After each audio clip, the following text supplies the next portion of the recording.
You're watching ABC's Wide World of Sports. Just 2 months ago, hundreds of thousands packed Speed City to see the rookie with dangerous beauty. And Danica Patrick delivered full throttle. The final laps around this asphalt ribbon belong to Dan Weldon, who looked the ghosts in the eye and now reigns as the mayor of Speed City. He's thirsty for more, and she's still driving towards her first win, all in high gear and headed for Motor City. Detroit, the Motor City, home to Lions, Tigers, and this week, 23 of the best drivers in the world. Detroit will also host Super Bowl 40 on February 5th right here on ABC. But today, it's the chase to become the king of the Motor City for 2005. IndyCars, like rocket ships, consist of many precision pieces, assembled by skilled craftsmen, piloted by brave and daring souls. Today, the 2-mile Michigan International Speedway provides the challenge, a wide-open, high-speed place where anything can happen. The clock is ticking. The countdown has begun. Our pilots are ready. Are you?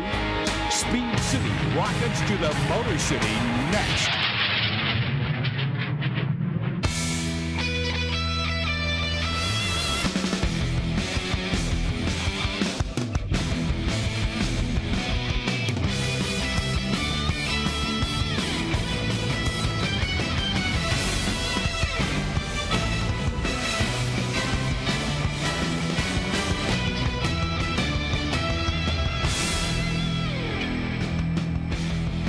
Welcome to Firestone Race Day from the Irish Hills of Michigan, 50 miles west of Detroit Rock City.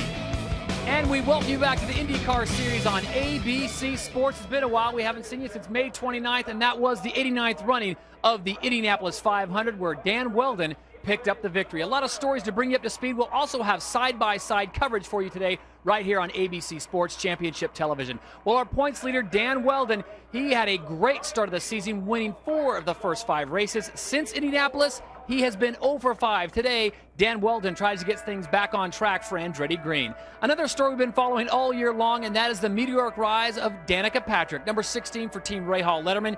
Will today be the day that Danica picks up her first victory? She was the first woman ever to lead the Indianapolis 500, and she is still looking for that first visit to victory lane. Also, engine parity, Chevrolet, Honda, Toyota, take your pick. They've all been in victory circle this year. Who will dominate today? Many think it's Honda's turn to return. They are the defending champions here at the Michigan International Speedway. Lots of information, lots of great pit reporters, and we start off with our Jackaroo. Todd, when we were last here on ABC, we watched as AGR's Dan Weldon was swigging milk in victory lane at Indy. But since then, his teammate Tony Kanaan scored a razor-thin win at Kansas. And teammate Dario Franchitti strummed the winning tune at his hometown Nashville track. Then last week at Milwaukee, Weldon was leading until his team called him in for fuel, while teammates Franchitti and Kanaan were told to stay out. But that gambit failed when, with only a few laps to go, Sam Hornish Jr. took the top spot and the victory.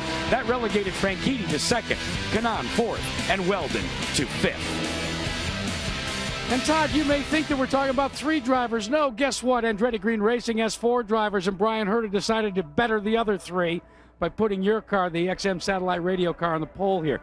They give you the setup, or did you just go for something different? Always trying to stir the pot, aren't you, Jack? Always, always. No, it's just, you know, these tracks is such subtle differences that, you know, my guys just got it right for qualifying, but I know that in the race, it won't be long before I see these guys, so I'm looking forward to running with them. Watching the practice, that final practice this morning with the 4 of you, you got out there and you started trying to run and dance together. Dan Weldon, how important is it going to be to have these 3 teammates if you hope to get back on the winning side of things today? Well, these guys have, you know, generated most of my success between them. They've made me a much better person. And, you know, as teammates on a super speedway, you can definitely help one another, and that's what we will be there to do. Tony and I are standing a little further back than Brian and Dario, but we're definitely going to try. Tony Kanaan, 1 year ago, it was a miscommunication that may, and I say may, have cost you a chance for a victory. Does this place owe you a race? Well, I think we owe each other, ourselves a race. So, this place has been so good to me. It gave me my first win in 1999. So and one of the most disappointing weekends for me was last year, but we'll try to fix that. We definitely have good cars here, the four of us, so we'll try to take control of the front. I was going to talk to Dario Franchitti, but Dario, you're still too busy trying to learn how to strum that guitar in Nashville.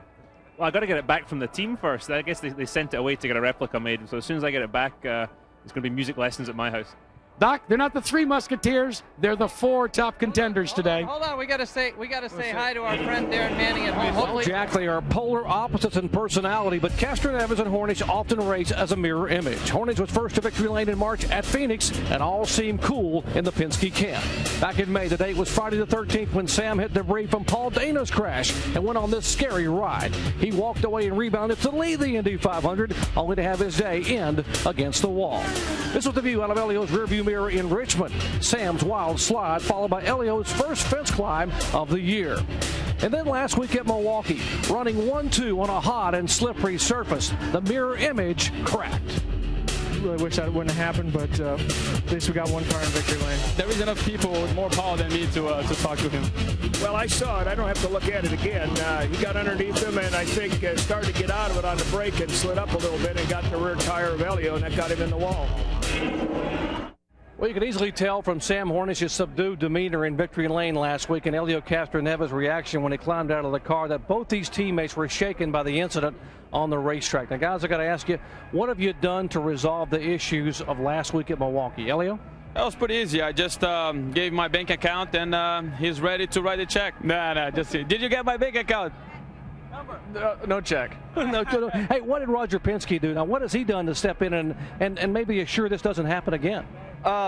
Basically, Roger said, you guys are teammates. You need to do whatever it takes for, both of you to be up there and to be finishing. Obviously, Elio and I, never want to run into each other under any circumstances. We run each other close, and we both, push each other to the next level, I guess, as far as being competitive. But I think the thing that Roger just wanted to make sure we don't have this problem again, give each other a little bit more room out there. We're fighting for a common goal, and one car is going to go to victory lane in the end. And, we just need to realize, when one car is a little bit quicker than the other one, let that guy go, because it could benefit both of us in the long run. 400 miles on a high-speed, high-banked oval. What's the key to success today, Elio? Well, obviously, find a partner. Basically, Sam and I are going to, unfortunately, start in the back. That's not the way we want it, but it's a long way, 400 miles. You need to stay draft because, obviously, the other guys with the more power, they seem to go pretty easy out there. But be patient. Let's go for it. All right, guys, thanks for your time. Good luck. And you guys play nice today, will you? Oh, absolutely. He sent me flowers the other day. Okay, Jamie. Thanks, Doc. A year ago here at Michigan, who could forget the sickening sight of Thomas Scheckter running into his own pit crew? The most serious injury was a broken leg suffered by Steve Namasnak. The troubles continued the next race at Kentucky when Scheckter pulled out of the pits with the fuel hose still attached. This year, things weren't looking any better, with 3 DNFs in the series' first 3 races.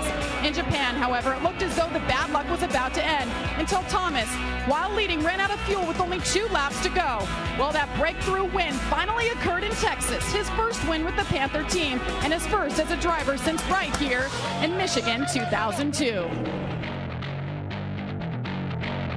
And Thomas Scheckter has had 2 poles here in Michigan, of course, including that win. He's had great success here. Thomas, what is it about this track here at Michigan that has brought you such great results? I'm not sure. I think, part of it's I've come here with some great cars and Chevrolets last year, so we sure want to give them a good result here. And our car seems to work high and low, and we haven't got any drag on the car, so it should be quick up front as well. Well, I have to ask you, basically your team is the same, your car is essentially the same. What is it about Thomas Scheckter that's so different? The last 5 races you've had 4 top 5 finishes, including a win. Last year Thomas Scheckter versus this year's Thomas Scheckter, the difference? I'm not sure, but it's great to be back up front again, and so much motivation throughout the team. And I think the one thing that was a big help was that win at Texas. It really gave everybody the confidence to know that we can do this week in and week out, and so far we've been doing it. And for sure it'd be great to have another W here. Another W, and he has a little extra motivation to win here today. One of their crew members, longtime transport driver Jerry Oberle, died of a heart attack on his way to this race, so our thoughts and prayers are with he and his family. Todd? All right, thank you, Jamie. And our thoughts and prayers also go out to the Oberle family. I'm now joined by my colleagues, Scott Goodyear and Scotty. We talked about so many teams that are on a roll in 05. One team that I really thought would be up there, but they just aren't. And that's the Ray Hall Letterman team. Certainly one of the super teams in this series, Todd. And, you know, they won 3 times last year, including the Indianapolis 500. But the leader, Buddy Rice, has not had a lot to cheer about so far this season. But possibly qualifying third here will actually get him out of darkness. You know, he really pulled down deep to actually get that great qualifying time. It just might be his weekend. Buddy Rice is the defending champion. We'll see if he can turn it around. Let's talk about patience. That is the buzzword going throughout the pits. This man, Scott Goodyear, won twice here. Scotty, I know you used a lot of patience there, but when you know when the helmet comes on, patience goes away. Well, the patience come into play when you actually have to get to the end of the race. That's the key thing for all the drivers today. But you know, the last 100 miles actually is becoming race time for all these guys. They got to get the job done. You have to dig deep down inside to actually sometimes get the pass. You have to be brave, and sometimes you have to go outside your comfort zone. No question about it. We will see if it'll be Danica or Buddy Rice getting Ray Hall Letterman back into victory circle. Well, we've come back. You've heard from the critics. You've heard from the fans. You've heard from everyone about Danica Patrick. When we come back, Danica Patrick on Danica. There's nobody out there that wants to do well more than me. So for someone to say, well, you know, you should have to do this or we want you to do that, I promise you there's nobody out there that wants it more than me.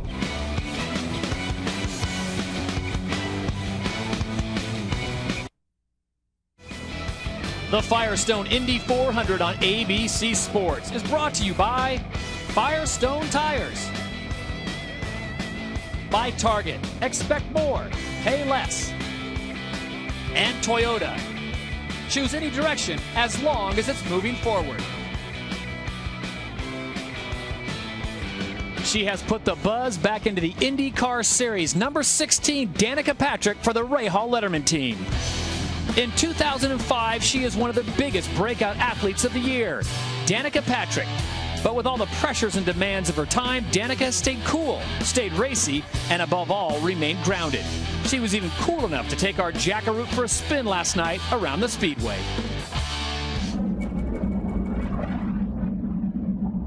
What do most people not know about you, Danica? I'm a very, girly girl when I'm at home. I like to dress up and I like to, go out to fancy dinners and go shopping and I don't really talk about racing that much. I'm not a gearhead. I'm not the kind of person who, watches, everything on TV to do with racing. I'm not the kind of person that, has pictures of me in the race car on the walls. They're bare. So then what did being voted best dressed at the ESPYs mean to you? Awesome. That's the best part. Ananda Lewis, who I've watched on TV and MTV and wherever else all the time, she gave me the Best Dress Award, which was very flattering because, we're showing up as athletes and where I do get to dress up more than a lot of other athletes because they're mostly guys, I guess. Is it everything you thought it would be? Driving Indy cars or the whole life? The whole thing. I mean, you got the whole enchilada right now. Overall, it's probably more than I expected, I mean, being inspirational to people is really powerful and very flattering. I think that the feeling that I get when things go well and the feeling I give to my family when things go well even, that's good too. That's really nice. That's what I was saying earlier, that all we want to do in our lives, I think, is impress our parents and make them proud. And so that's all I'm trying to do. And pleasing Dad TJ and Mom Bev has been one of the things that Danica Patrick has been most concerned about, but also the learning curve for this rookie in IndyCar competition. I just talked to her engineer, Ray Lito, and he said we've made gradual stages. And Jerry Punch, one of the things that Danica Patrick feels that she is ready to do is not only race with the fast guys in Indy cars, but win as well. Well, Jack, last year, Danica's teammate Buddy Rice used some clever strategy to steal the victory from Tony Kanaan here at Michigan. It was his third win, putting him in contention for the championship. But those title hopes would go up in smoke 1 month later in Chicago after Rice made contact with Darren Manning.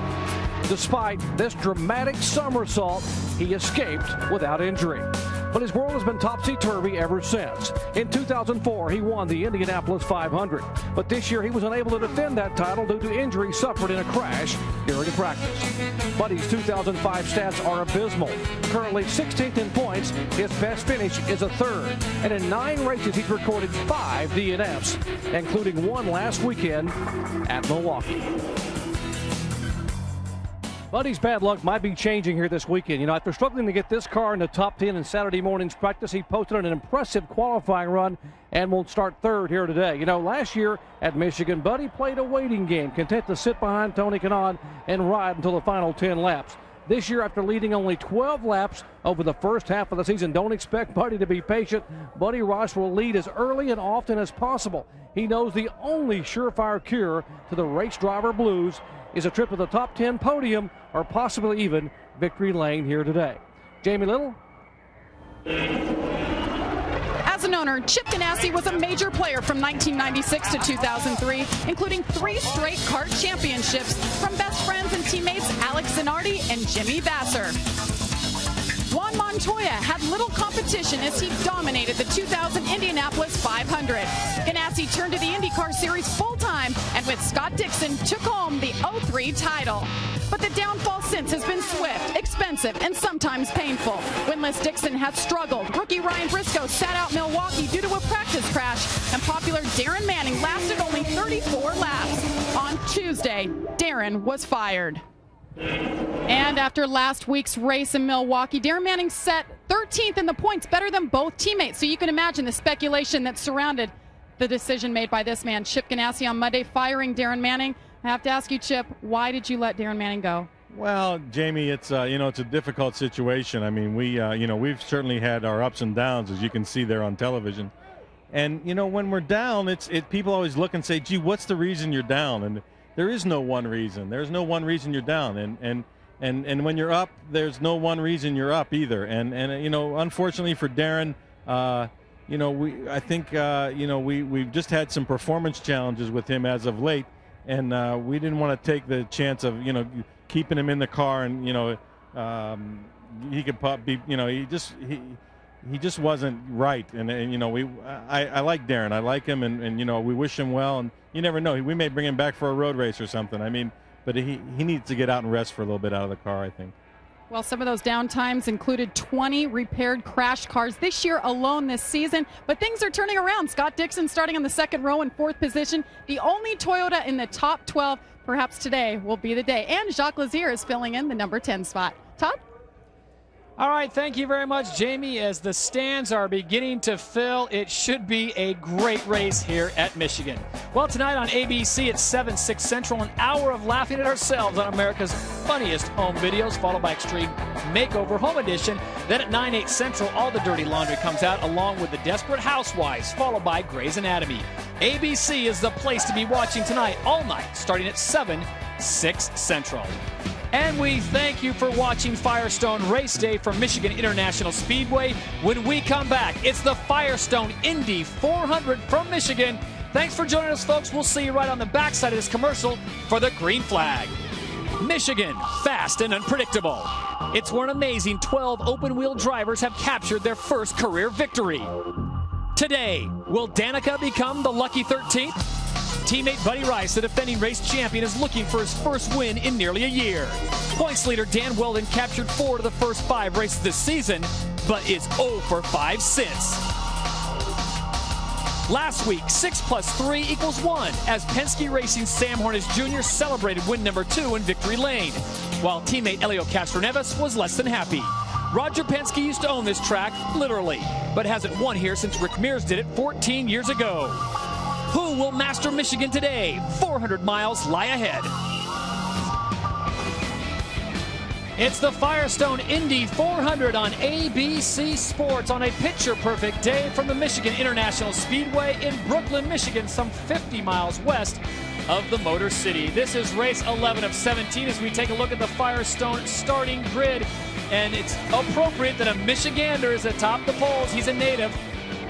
Brian Herta from Warren, Michigan, now living in Southern California. And Scott's keys to the races are next. Well, horsepower is certainly king around here, Todd. Toyota brought an updated engine. It certainly helped Scott Dixon be the fastest in warm-up this morning.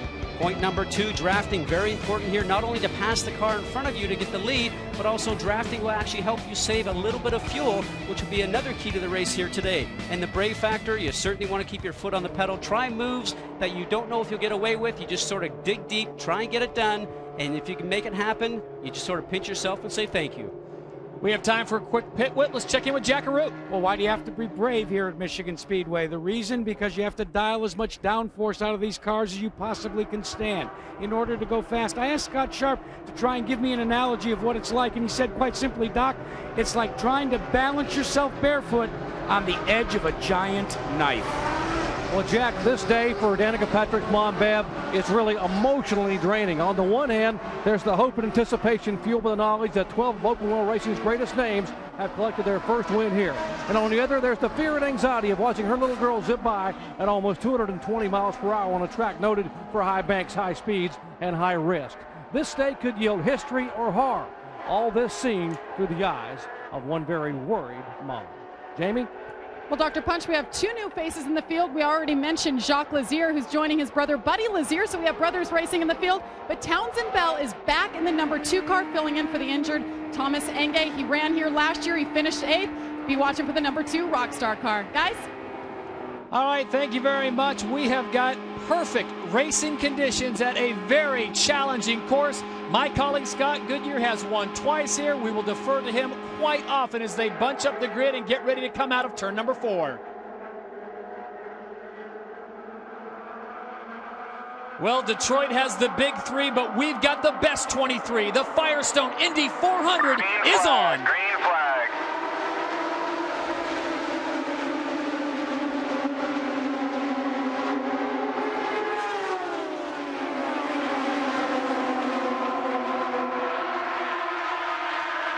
Look how many rows wide you have, Todd. 4, 5. It's that wide racetrack we have here. 73 feet wide in the turns, 18 degrees.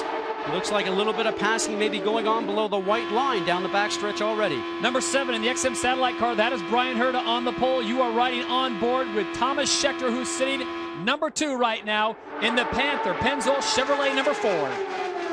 1 lap complete in Michigan.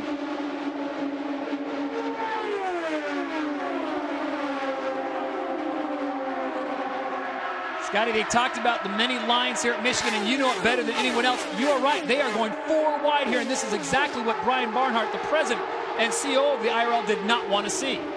You know, but as you mentioned earlier in the show, patience, well, you put your helmet on, patience goes away, common sense goes away. You just love this racetrack. It's a love-hate relationship. You love it because of the speed. You hate it because you know if you make a mistake, the consequences are high. 2 laps down, and Brian Herta continues to lead, but it looks like his teammate Tony Kanaan, the green and white 11, is coming underneath. He is the defending IndyCar Series champion, and he moves into 2nd place.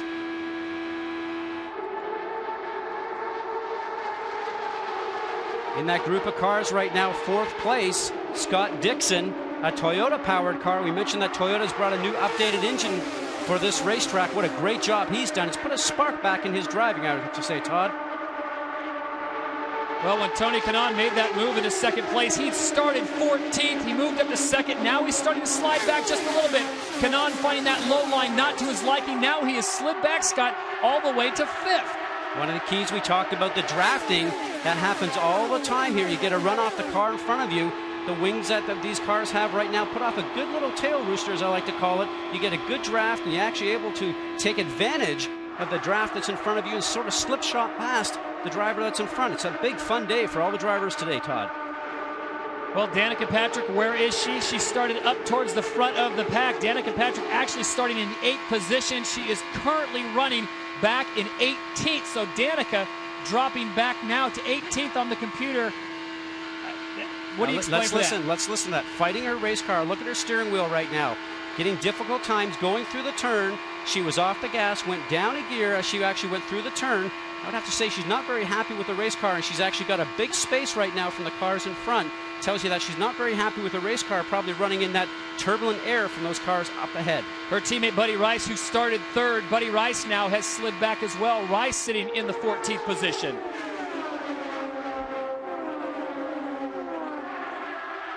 There's Buddy Rice on the low side, number 15. He is the defending race champion. He won the Indianapolis 500 back in 2004, and right now he sits behind the red and white number 3 car of Elio Castroneves. Scott, he is the picture of a man in need of a win and one badly. Makes you wonder if they made some changes to the car before the race itself. We had warm-up this morning. A lot of guys went well in warm-up, but it was a lot cooler. The temperature right now is 84 degrees outside, 134 on the track temperature. There's Tony Kanaan currently sitting in 6th place. We talked about him starting 14th, moving all the way up to 2nd place. Scott, this is something we've seen from him as we look at the replay one more time.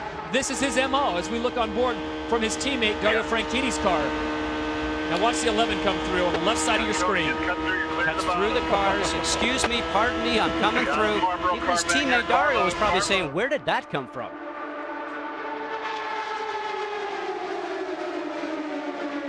Townsend Bell, number 2, who is filling in for the injured Thomas Engay in the Rockstar, currently running in 3rd place. Now Townsend Bell, another guy that has been on the move. Townsend Bell started all the way back in 10th place, Scott. He is running in 3rd, and this is a guy who has not been racing since last year at our 2nd visit to Texas in October. Jamie Little? Guys, I just talked to Doug Bowles, one of the co-owners of the Rockstar number 2 car. I said, what's happening with Townsend Bell? He's just jetting to the front. He said, all he said was, I want to drive the car, guys, leave me alone. And he hasn't said a word since on the radio. Jack? Well, Jamie, I just talked to Kim Green in charge of the 7-Eleven car for TK, for Tony Kanaan. Kanaan backed out of the throttle there and lost those precious positions that he gained on that start. I asked him if there's a problem. He said, no, the problem here at Michigan is if you have to back out of the throttle. As you know, Doc Punch, it takes you a couple of laps to build that giant flywheel back up. And that's what Tony Kanaan's had to do to get back up to speed. Doc? Exactly, Jack. And this morning, Buddy Rice only got to run 8 laps in the final warm-up because he developed a water leak in the back of the car. That limited his track time, and right now, he had to take the car apart and put it back together. He is experiencing problems with the track being very slippery, with basically the car being very, very slippery on the racetrack right now. He'll have to come back and dial the car in because he missed most of that session here this morning. Buddy Rice, number 15 on the left side of your screen. He is running with Elio Castroneves, number 3, the red and white Team Penske cars. We go back to the front of the pack. Brian Hurta, the pole sitter, continues to lead, followed by Thomas Scheckter. And Dan Weldon now sliding into the picture. The overall points leader and the defending Indianapolis 500 champion, Scotty. Somewhat of a surprise. He is running the Honda Power, which we thought would be the dominant power today, but Dan Weldon was all over the track in final practice. You know, when I spoke to Dan last night, as we watch this group right now, we're looking at Sam Hornish. Remember that situation they had last weekend? Danny said to me last night, we're not quite sure. You know, we've done a motor change, and we'll just have to actually see what we can come up with, but it is a long race. We just have to be there at the end. He's a guy that's actually got a lot of patience as the season has worn on. Sam Hornish Jr. starting 13th, now running in 6th place for the Marlboro Team Penske team. It's Hurta, Scheckter, and Weldon, your top 3 here at the Firestone Indy 400. He is a native of Michigan, Warren, Michigan, now living in Valencia, California. Your pole sitter, Brian Hurta, part of that very powerful Andretti Green racing team, and he continues to lead right now as we have completed 17 laps here at the Firestone Indy 400 Michigan International Speedway. Todd Harris along with Scott Goodyear, Dr. Jerry Punch, Jamie Little, and Jack Arute. Well, coming into this race, Scott, Dan Weldon was the leader, but I'll tell you what, precarious atop the board. He has got Sam Hornish Jr., Dario Franchitti tied for 2nd, Tony Kanaan, a teammate, in 3rd, and then Elio Castroneves, and the point lead continues to go down, and Dan either needs to finish in the podium or get the win here. Everybody in the pit lane right now is very cognizant that we have next weekend off, and then there's 3 races in a row, and you do not want to have any DNFs. Do not finish because you don't get the points. Remember, there's so much competition all the way through this field right now. Every driver I speak to is aware that they actually have to finish the event. If they can't win, they say, if I have a 3rd place car, I have to get points, I have to finish 3rd. Well, this is the 6th race that Brian Hurta has led this year, and the 2nd time he's led a race at Michigan. So the native of the state feels awfully nicely at home here at the Firestone Indy 400.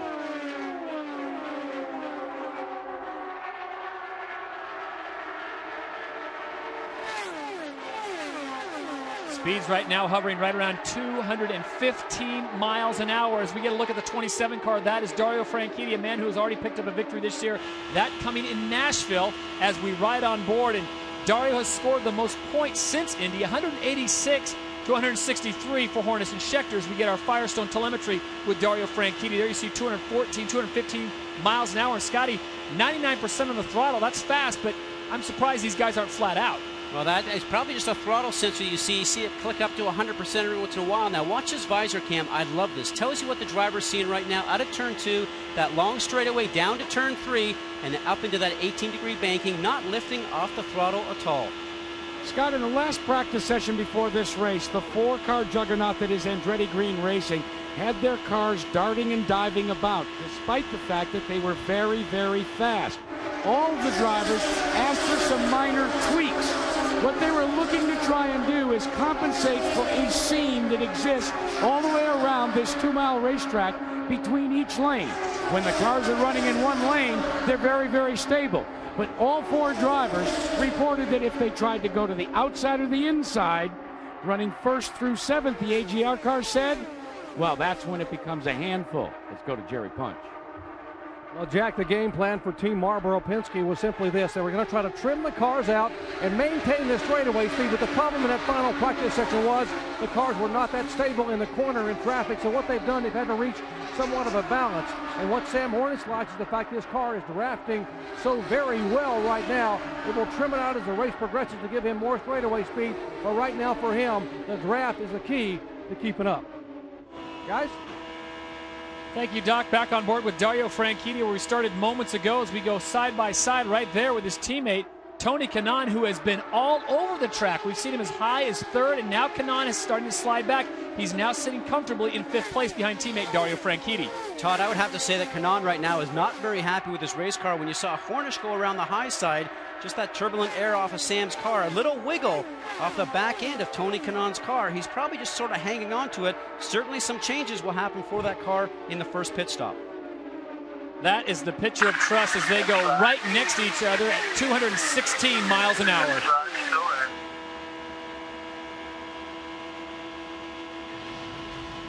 Well, here it was moments ago. Sam Hornish, number 6, going around Tony Kanaan. Watch the back end of Tony's car. Get off the gas there. Just a little bit of a wobble. We call that a minor moment at maybe 215 miles an hour, Todd. Maybe the heartbeat goes up maybe 10 beats per minute. A minor moment. There's no such thing at this speed, is there? You never had any, did you? Oh, plenty of them. That's why you're not driving anymore? That's why I'm actually smart and standing up here. 25 laps complete of 200 here at the Firestone Indy 400. Your leader continues to be the man who captured the pole yesterday, Brian Herta, followed by Thomas Scheckter and Townsend Bell, who now has some company on the inside with the 26 car going low. That's Dan Weldon. Nice run by Dan, getting that draft we talk about going down the front straight. It's not actually a straight here, Todd, on the front section. It's actually shaped like a D. That straightaway you just saw a moment ago, that's the turn, the run from turns 2 to 3, the only section that actually really is straight along this racetrack.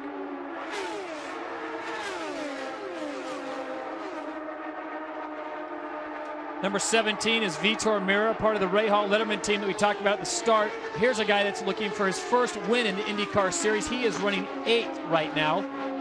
His teammate Buddy Rice is running 9th right behind him.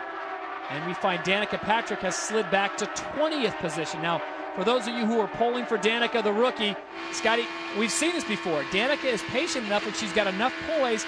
Don't count her out just yet, despite the fact she's running 20th. Last year, Buddy Rice told me he slid all the way back to 16th and still won the race. As we ride along with Danica right now, remember, she's a smart race driver. Behind, that's Carpentier in front of you. Getting the information from the spotter.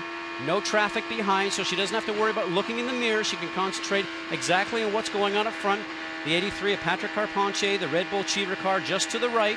That's a Toyota-powered car, and right now she's got to try and get that slipstream and make a move going into turn 1, down to Doc Punch. And Scotty, they've commented that Danica said the track is very, very slippery out here. Remember, she dropped way back at Indianapolis and then followed her way back to the front to be in contention in the final laps. They are going to make a major air pressure adjustment on her first stop. And what they told her a moment ago is take the rear bar and go all the way as soft as you can go and see if that'll help. Right now, she's struggling with the handle on her machine. Guys? So Danica Patrick continues to fight the track right now. We'll keep our eye on her. Brian Herta continues to lead with Thomas Scheckter. But how long can he stay there? Will Scheckter track him down, or will it be a teammate like Dan Weldon or Tony Kanaan? Stick around and find out. Folks, believe it or not, it's time. Clean off the cleats and pump up the pigskin. August 8th, Monday Night Football is back. Join Al Michaels and John Madden in Canton, Ohio for the Hall of Fame game. Rookie head coach Nick Saban leads the Dolphins for the first time against Lovie Smith and the Bears. It's a Monday Night Football preseason special, 1 week from tomorrow, 8 Eastern, 5 Pacific, right here on ABC Sports. Brian Herta continues to lead. He has led the entire race. Thomas Schechter's in second. Townsend Bell is currently running in third. Then Dan Weldon and Sam Hornish Jr., the man who won last week in Milwaukee. Let's talk about Townsend Bell. Here's a guy who has not run, Scott, since last year in October at Dallas. A track not too similar to this one, but here he is running very high up. Townsend Bell currently running in 4th place. Sitting back in the team that he drove with last year. Actually, here goes. I bet he wants to pit. Found himself pitting on the high side, trying to get into pit lane. Let's go down to Jamie Little. Hey guys, all race so far they've been telling Townsend Bell to conserve fuel, so now he is the first one coming in. You know, he just got the call last week to come drive for this team, packed up his 1.5-year-old and his pregnant wife. Right now they're putting on 4 tires, full fuel. They're making a wing adjustment in the front, guys, and he's out. Dr. Bunch?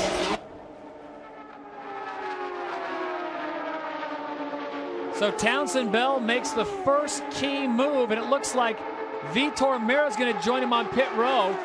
Roger Yasukawa, number 24, has also already come in. Scotty, I like this. I think this is a great move by him as we get a look at our leader, Brian Herta, number 7 in the XM Satellite car. Well, the only thing that I would have done differently, I was Townsend Bell, and I've actually tried to get out and stay out as long as possible, maybe come in with somebody to pit around the same time, like Sam Hornish, because when you get back onto the racetrack, then you have a partner to get out and draft with, and maybe keep your speed up so you're not out there trying to push all the air by yourself. Well, the floodgates of the pit gates have opened, and everyone's starting to take a look at it.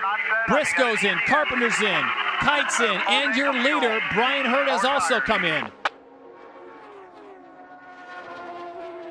This is right on schedule, guys, for Brian Herta, your leader. He dipped below the white line to signal to the rest of the crew that they were going to pick a pit stop.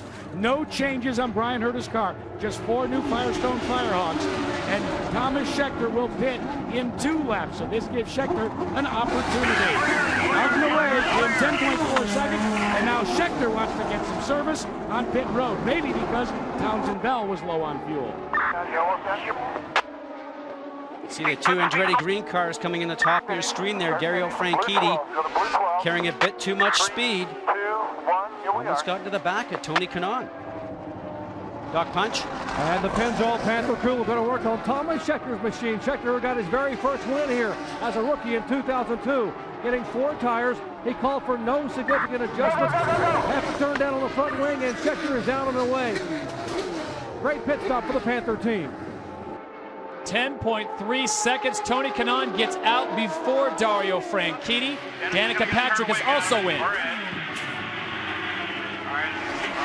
Guys are going to take out on Danica Patrick, taking out front wing and adjusting the tire pressure. She had complained the car was very, very slippery, so a major adjustment for Danica Patrick to try to dial that car back in and give her a shot to run back toward the front of the field. Now the Red Bull Cheever racing cars both come in at the sentier time. Number 83 is Patrick Carpentier. His teammate, number 51, Alex Barron. Get your mark. Hold it. And Thomas Schechter has been given a black flag for pit speed violation, so he's got to do a drive-through. And so, Scotty, any advantage they had, they have just thrown out the window. Well, the key thing here is that it's just a drive-through. You don't have to stop in your pit box and then be released. So he has to thank Brian Barnhart for only giving him a drive-through. The key thing for him now is not to lose a lap and go down a lap. Here comes Brian Herta right now, coming out of turn 4. He'll have to make sure that he can get up to speed coming off the apron on turn 2. I think he's going to end up going down a lap here if he can't get up to speed very quickly. Thomas Schechter getting set to go into turn number 4, and here comes Brian Herta at full speed. Now this is a major player that has a chance of winning a race. So for Brian Herta right now, and that was the information going to Thomas Schechter that Herta had just exited too. If I'm Brian Herta, Todd, I'm sitting in the car and I can see Thomas Schechter up ahead and say, if I can get this guy down a lap, maybe I can sort of dispense with him and not have to worry about him being one of the contenders for the race win. 42 laps complete. Everyone has pitted at least once, and Brian Hurta, the pole sitter, continues to lead. Will he stay there? Will Tony Kanaan move up, or Sam Hornish Jr.? Stick around and find out. Welcome back to ABC's live coverage of the Firestone Indy 400 from Brooklyn, Michigan, in the Michigan International Speedway. Brian Hurta continues to lead, followed by teammate Tony Kanaan. Sam Hornish in the Toyota sits in third place, and then it's Dan Weldon and Townsend Bell. As we take a look at the Toyota lap leaders, Brian Hurta, 43 laps led, Scotty, out of the 46 run. Very impressive. You know, when he went out for qualifying, I didn't know if he'd actually have enough speed, and looked up and went, wow, where did that come from? But obviously very confident with this race car. Just enough aero on the car to keep him out in front of everybody else and still be able to run through traffic. So, and no changes on the last pit stop tells you he's very happy with the race car. The native of Warren, Michigan, now living in Valencia, California, number 7 on the XM satellite-powered Honda, part of the Andretti Green team. Does not get his fair share, I guess, of headlines, but this guy is the technical master of that team. And Michael Andretti brought him on a couple of years ago. Really didn't have an opening, but actually made one simply because he knew that the experience that Brian Hurta had would assist all the other guys on the team. Jackaroo? Well, fellas, they just told Brian Hurta, go out and maintain that lead. Continue to dominate. The car has been perfect. Now, other teams have added or taken wing out. We talked during the pit stops about adding a half turn. All the race cars in the IndyCar series have a little knob, whether it's 2 or a single one like here. And it translates down to changing the front wing angle. What you can do is change the leading edge. Now, the best way to understand it is next time you're driving in a passenger car, put your hand out the window and change the angle. If you angle it up high, your hand wants to go down. If you change the angle low, it wants to go up. So what we've seen so far, Jamie Little, in adjustments with the front wing, drivers are looking for front grip. That's right, and it was a tough break for Thomas Schechter, who started on the front row, got a pit speed violation. Doug Bowles, what did the league tell you? Well, it looks like he had a pit speed violation, but we've had a pretty good year. Chevrolet's getting better, and I think with John Barnes talking to him on the radio, he'll stay calm and he'll get his way back up there to the front pack. Going just a little too quick, a little too excited coming in for a pit. Guys, look at this. Townsend Bell's crew is constantly a work in progress. Every pit stop, they are videotaping themselves. You can see it right here, last pit stop. The guys go out, the whole crew watches. So next stop, they can be quicker, more efficient, and get the job done faster. Todd? All right, thank you, Jamie. And speaking of Townsend Bell, he has had the fastest race lap, 2:19.4. That coming on lap number 3. So Townsend Bell, the young man out of San Luis Obispo, California, Scotty, he has not missed a beat. Coming up to a group of cars right now that can get a great opportunity to make a move here. Those 2 cars in front of them running together, Danny Weldon and Sam Hornish, are going to go side by side, maybe give him an opportunity to look to go around the high side. A little push in the middle of the turn there, probably got off the throttle a little bit. Now he's going to open up for Dario Franchitti to come put a little pressure on Townsend Bell. There is Tony Kanaan, number 11, the green and white cars. They come through on the inside. Sam Hornish Jr., number 6, and just to his outside, that is Dan Weldon. And this time, Sam Hornish Jr. decides, you know what, maybe I'll slip behind Weldon for a while and run there just a bit. And look at that, Scotty. They're going to run a lot better in a group like that, conserve fuel. It's safer, but when have you guys ever concerned about safety? You're all about speed. Well, they went in line, and you have an opportunity going to turn 1. If you have the opportunity and the RPMs pick up and the car feels better, a different vibration through your seat, you just think, I got to take it. Hard to have any patience as a race car driver when your car is working real well. You see, they're still running 3 lanes here. Sam Hornish being on the top. We talked about the 73-foot wide turning area in all these turns here, 18-degree banking. That's why these drivers can run flat out. A lot of room to make your car go around through the turns, and if you actually end up getting some dirty air from the car in front and a little bit of wobble, as we see right there off Townsend Bell, you have some room to recover because of the width of the turns. Well, let's go back and look at this a moment ago. The pass when Dan Weldon and Sam Hornish started working together. And now if they're working together, Scott, let's watch the hand in the middle of Sam Hornish Jr. Is he telling him, come along, or is that the international signal for your number 1? You know, he's just sort of saying, why don't you go ahead and maybe either that or stay in line, because they know they can actually save fuel, as you mentioned a moment ago. If you can go from a 2.3 to a 2.5 or 6 on fuel mileage, you're going to end up getting another 2 or 3 laps over the full fuel stint. So that's what those guys are probably looking for. Jerry Punch? Well, Scott Goodyear once again is exactly correct. Scotty. Sam Hornish is doing exactly what the captain, Roger Penske, told him to do 5 laps ago on the radio. He said, right now we don't have the power straightaway speed to run with them, so stay where you are. Let's make fuel mileage.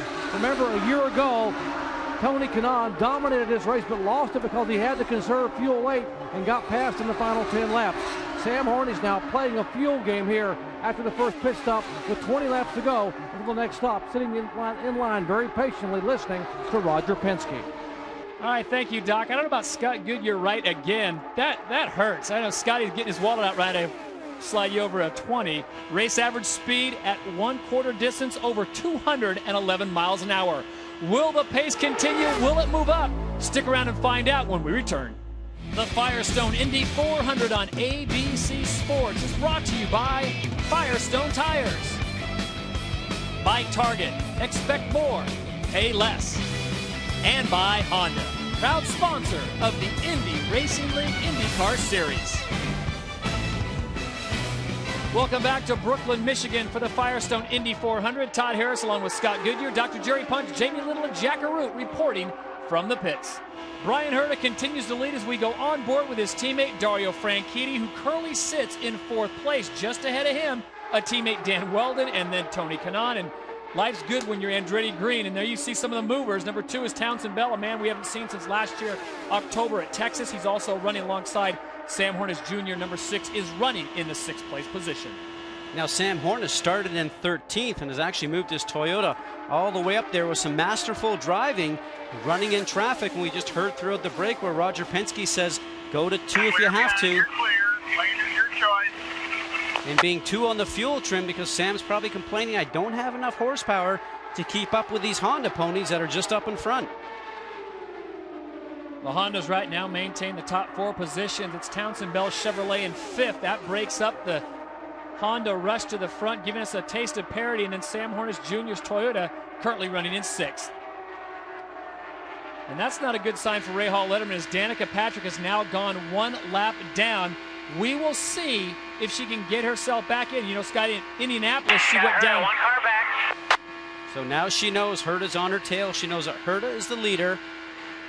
She's down a gear in the middle of the turn. That's that little blip you heard of the throttle. Herta's running the high line. She's going to keep her foot on the gas, and she's right now is praying for a caution period, a yellow period, and that way she'll be able to go all the way around and be on the tail end of the lead lap. As I was a bit premature, Danica Patrick is just ahead of your leader, so she's technically not down a lap, and this is some action right on board with Jacques Lazier, and look at this. Look how close he's getting to Alex Baird, number 51. Jamie?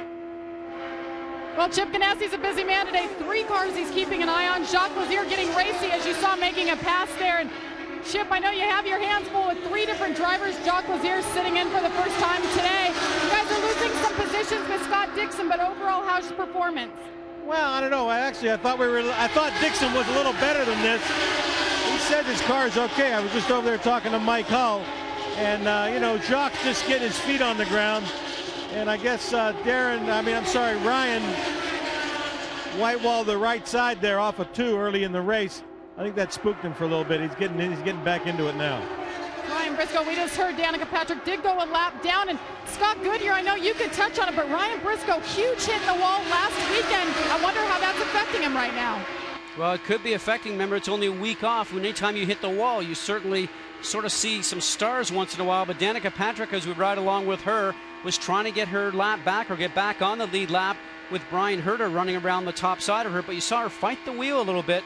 And right now, Brian Herta is just checking out. He's got a 6 to 7 second lead ahead of second place. So right along now with Jacques Lazier, one of the Target Chip Ganassi cars that Jamie Little was just interviewing Chip Ganassi with.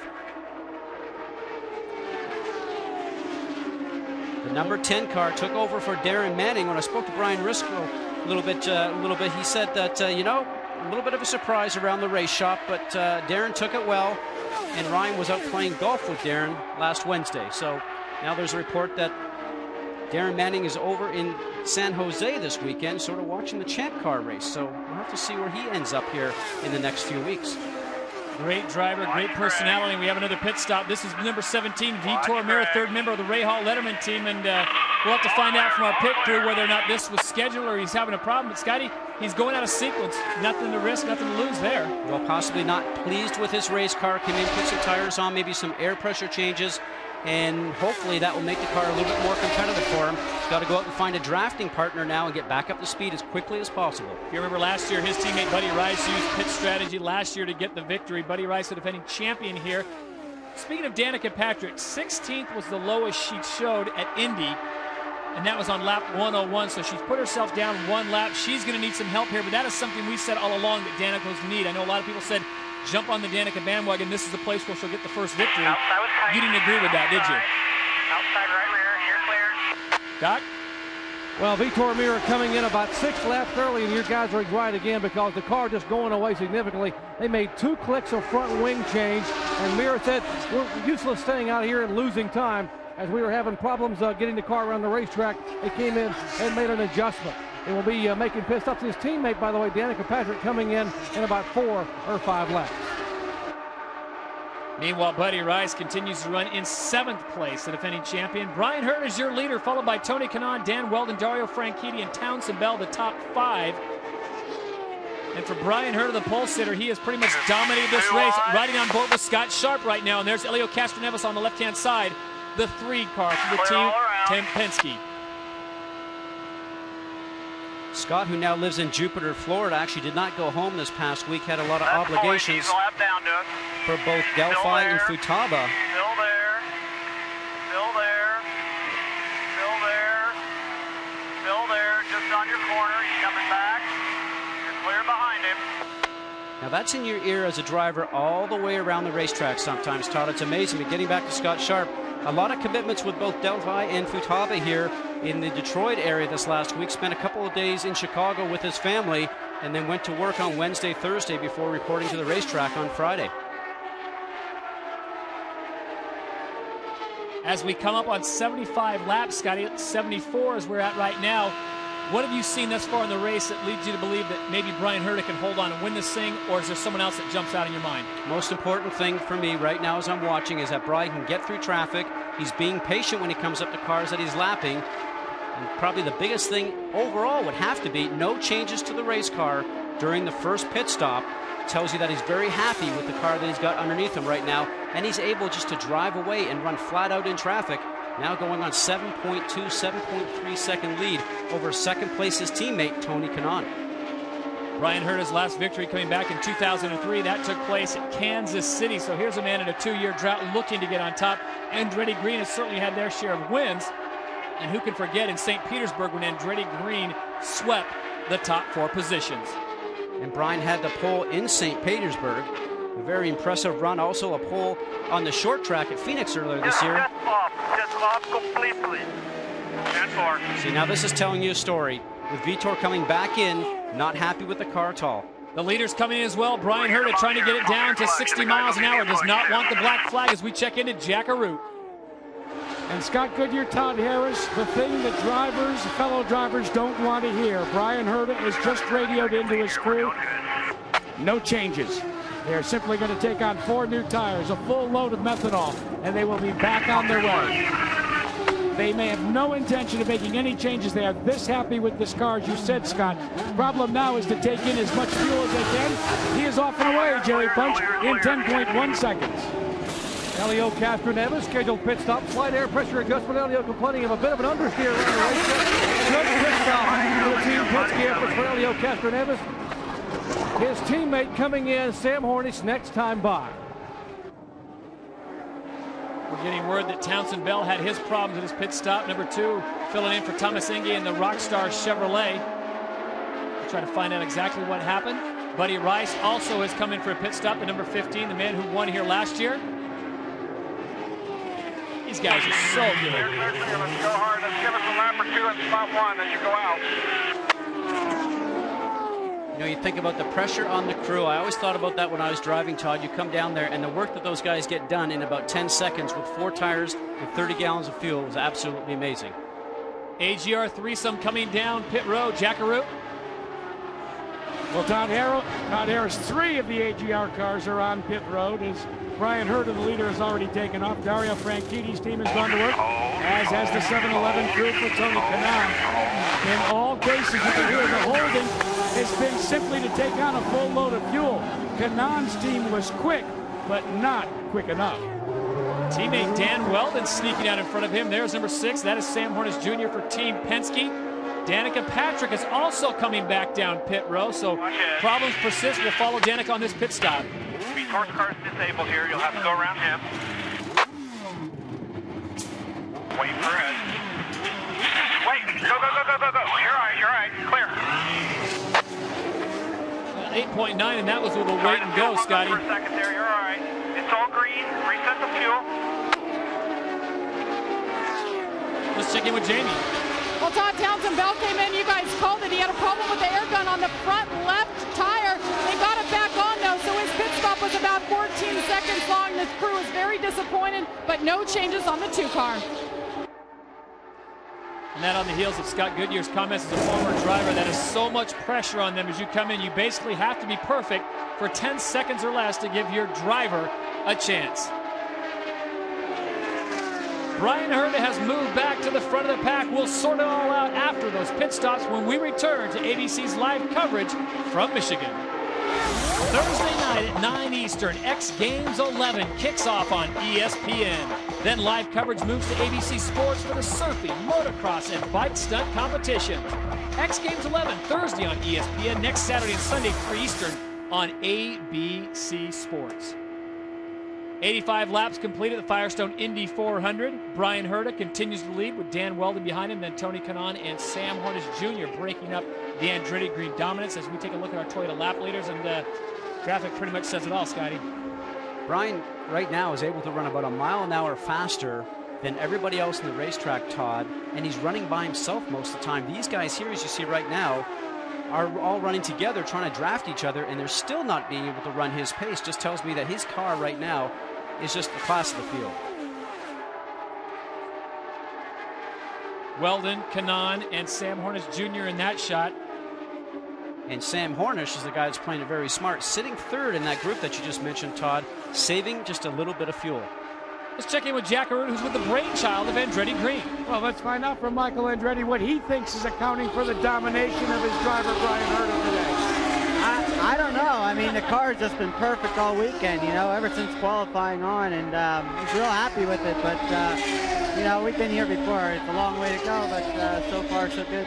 But as a driver, Michael, when you have a perfectly balanced race car like this, what does it allow you to do? Be a little more patient, you know, and you come into pits, be a little more patient, things like that. But, you know, we haven't seen how he's run in a group yet, so he's been able to run out front. So hopefully we can keep him out front. I don't want to stick him back in the field, so we'll see. We will see, Dr. Barry Punch. Well, Jack, Vitor Mira came in for an early stop and then a unscheduled stop 3 laps later. Let's check in with Henry Wolf here. And Henry, an unscheduled stop for you guys in Vitor. What was the problem? We had a misfire before the first stop. That's why we pitted a lap early. We thought it went away. It was just a one-time thing. Came back again. Got worse and worse. We had to come in and change the electronics. Well, on Henry Wolf changing the ECU box inside Vitor Mira's car. It cost him 8 laps on pit road. So after qualifying in the top 10, he has fallen way back in the pack. Sad news for those folks that were on the Vitor Mira bandwagon thinking this was the race that he'd pick up his first victory, not his teammate Danica Patrick. Going back to Michael Andretti, here's a young man who has 2 victories here. He's a 2-time winner here. And you know, the only other person that has 2-time winner, as much as it pains me to say, is my colleague, Mr. Scott Goodyear, who constantly reminds me of that at Tim Hortons, that he is a 2-time winner. That gets you access to the Champions Club, doesn't it? Champions Club, you know, free coffee. But I'll tell you something, when you get out of the car and you stand up here, Todd, and you look to see the speed that the cars are going continuously for all 400 miles here, you realize just how fast this track is. And we talked about that in the opening of the show. It's just amazing the speed that you run here all day long through the entire race. And that's why I mentioned when you drive away from here at the end of the day, in your rental car, you sort of pinch yourself to sort of say, hey, I'm real. I'm actually getting away out of here unscathed. Well, something to make Michael Andretti very happy right now. All of his drivers are in the top 5. Brian Herta, your leader. Dan Weldon in 2nd. Tony Kanaan in 3rd. And Dario Franchitti running in 5th. But this past week has not been all peaches and cream for Andretti Green. They were involved in what we like to refer to autograph gate, where they did not attend a mandatory, and that's the key word, mandatory autograph session in Milwaukee. There was a little bit of, I guess, disagreement on what they should have been and who had what line and who had more people and who had a private line. But here's the rule. Article 7.1b, during events, IRL shall conduct driver autograph sessions. Failure to participate may result in fines and other penalties. And I hear it's in excess, not over $50,000, but more than $30,000. But they've all hugged and made up, and hopefully we will all get along the rest of the way. Brian Herta continues to lead here on lap number 92. We come back, we will document the past 10 years of a great American company, Firestone and the Firestone Firehawks. Folks, coming up on Sunday, August 14th on ABC Sports at 3:30 p.m. Eastern Time, it's the Amber Alert Portal Indy 300 from Sparta, Kentucky. It's race number 12, last year's winner, Adrian Fernandez over Buddy Rice. That's 2 Sundays from now. We'll be heading to Sparta, Kentucky. It should be very interesting as we make the final dash towards the championship round in California. As we take a look at our Firestone Indy 400 current standings, Brian Herta continues to lead as we come up on the halfway point, and Dan Weldon sits in second with Tony Kanaan in third. And this is just absolute domination by the 7 car. I know I've said it a few times, but now going on 9.5 seconds ahead of second place Danny Weldon, and that's exactly what a driver loves to have, as we see Brian Herta right there going across the stripe. And look, all the way back coming out of turn 4 is that group led by Danny Weldon, followed by Tony Kanaan, both teammates, and then Sam Hornish in his Toyota. Those guys are flat out, and it's very disappointing to be doing that and watching the guy in front just sort of drive away, Todd.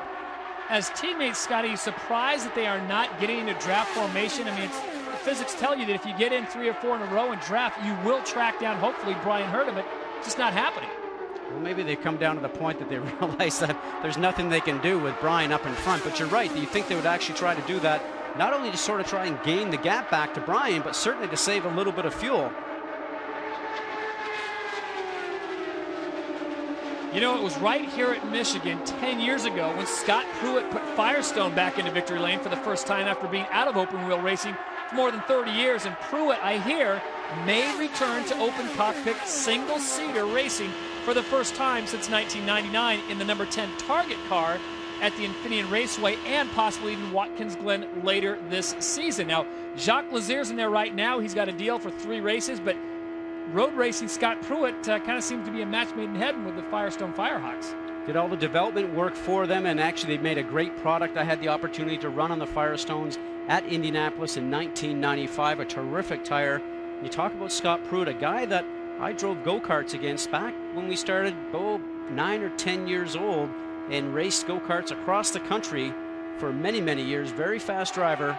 That was only maybe 15 years ago, Todd. Oh, I was going to say, was that back like in the Flintstones with the stone wheels, or is that currently? Yeah, I got you. You're not that old. I'm sorry. Hate to throw you under the Firestone Firehawks there, but Brian Herta continues to lead, and he is throwing everyone under the Firestone as we have passed the halfway point. Scotty, let's look at your keys to the race at the top of the show. Is horsepower, drafting, and brave factor, and you can check all 3 of those off for the 7 car. Well, certainly the Honda has the horsepower right now. Seems to be the class of the field in Brian Herta's car. The drafting, that's going on all day, whether you're Brian Herta trying to get through traffic or trying to make a pass up in the back section like they are going from second on back. And the brave factor, there's a lot of scary moments going on out there sometimes, but wait until the last 25 laps of this race, Todd. That's when the brave factor starts to come out. He is a native Michigander out in front, originally from Warren, now living on the left coast. But Brian Herta is dominating this race as your leader, as we are 103 laps complete, and there is the chase factor. Dan Weldon says he's always lucky when he's on ABC. We'll find out if that luck turns around after this. But it's all Andretti Green Racing as they dominate the first 4 positions. We check in with Jack Arute. Well, you watch on board Dario Franchitti trying the high side, trying to get around Dan Weldon, his teammate, also trying to work the race traffic. Franchitti made a request of Dan Weldon's crew just moments ago and asked if Weldon would let him go by. He says, no way, we're racing. As Townsend Bell's in and out, Jamie Little. That was a good stop that time for the 2 car, Jack. It was fuel and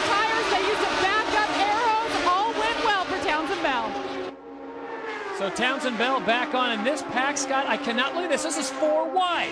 And Vitor Meira, the disappointment he has right now, knowing that he has the car and the pace to keep up with his group that are running second back through about 7th. But he also knows that he's now down probably about 9 laps because of the difficulties he had inside. And there was a report that they changed the ECU, the electronic control unit, which drives all the electronics for that car. But there's the disappointment. He's got the speed, finished 5th here last year. And really a breakout for Rahal Letterman because they're starting to run very strong here this weekend. But he's so far down. Scott, of course, speaking of number 17, that is the bright yellow and blue car of Vitor Meira. Buddy Rice's teammate has been running strong. He currently sits in 6th place. So Buddy Rice running that pack. And this is your leader, Brian Herta, coming down pit row. Control off. You got an easy in here. You got an easy in. Jackaroo? The reason they want him to take the traction control off, fellas, is because they are hot tires. Control off if you want. The leader's out on the racetrack. Your current leader pulls onto his pit road. The only problem that Brian Herta had in that run was the car was just a little unstable in heavy race traffic. But they elect not to make any changes. Oh, by the way, he's had a slight radio problem as well. 11.3 seconds. The service is done on Brian Herta, Dr. Jerry Punch. And a half a turn of front wing going in on Elio Castro-Neves, a 10th place car coming in. He will not be able to make it on just one more stop as the leaders come roaring down the front straightaway. These cars are exiting pit road at a very slow 60 miles per hour. Scott Sharp coming into pit row as well. Number 8 actually exiting pit row. He has completed his service. And now he's coming down. So I'm a little confused there on my part. My apologies, Scott. Let's see what he does. Fuel going in right now with the fuel nozzle right there. No changes to the car. Nothing happening in the front. Maybe some tire pressure changes. A little wild on the exit right there. This is number 27. Dario Franchitti. He was running in 2nd place for a while there. He's decided now's a good time to take a pit stop. Jack? And look for no changes on Dario Franchitti's car. He was trying to battle with his teammate, Dan Weldon, to use the outside. You see the fuel is going on. Now, all these cars have an electronic fuel sensor these days that tell you if you've made the proper connection. Once the connection is on, it's green lights all the way. Now the tractor control is on as Thomas Scheckter comes in for service. The Panther team with Chevrolet Power, they go to work as well. All of this is choreographed. They practice it hour after hour. You see the left front tire, the right front tire guy giving him the 9.9 second stop, giving Thomas Scheckter the go-ahead to re-enter the war. And Thomas Scheckter and the entire Panther Pennzoil team with sad hearts as Jerry Oberle, a Panther crewman, suffered a fatal heart attack on the way to Michigan. As Jamie Little reported, he was 68 years of age and he'd been with Panther for 3+ years. And John Barnes says every ounce of success we experience is in honor of Jerry Oberle. Number 26, Dan Weldon, has decided now is the time to pit. Right behind him is number 51, Alex Barron. So things getting very frenetic. And once again, we go back down to Jack. Guys, Dan Weldon has been battling a slightly loose condition. That's the only difference between he and your leader, Brian Herta. But it has been costly, especially in race traffic. They take on the full complement of ethanol fuel, light up the tires. He's off and away. Doc?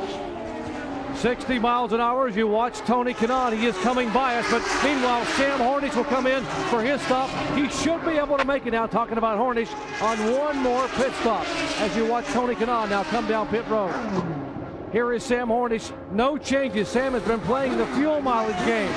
Roger Penske holds his left hand in the air. Roger says, I will tell you when to go. Roger waiting for the signal. And hold. And you full fuel. He's down and away. And Jerry, now it's going to be a drag race between those two Brazilians as they go out.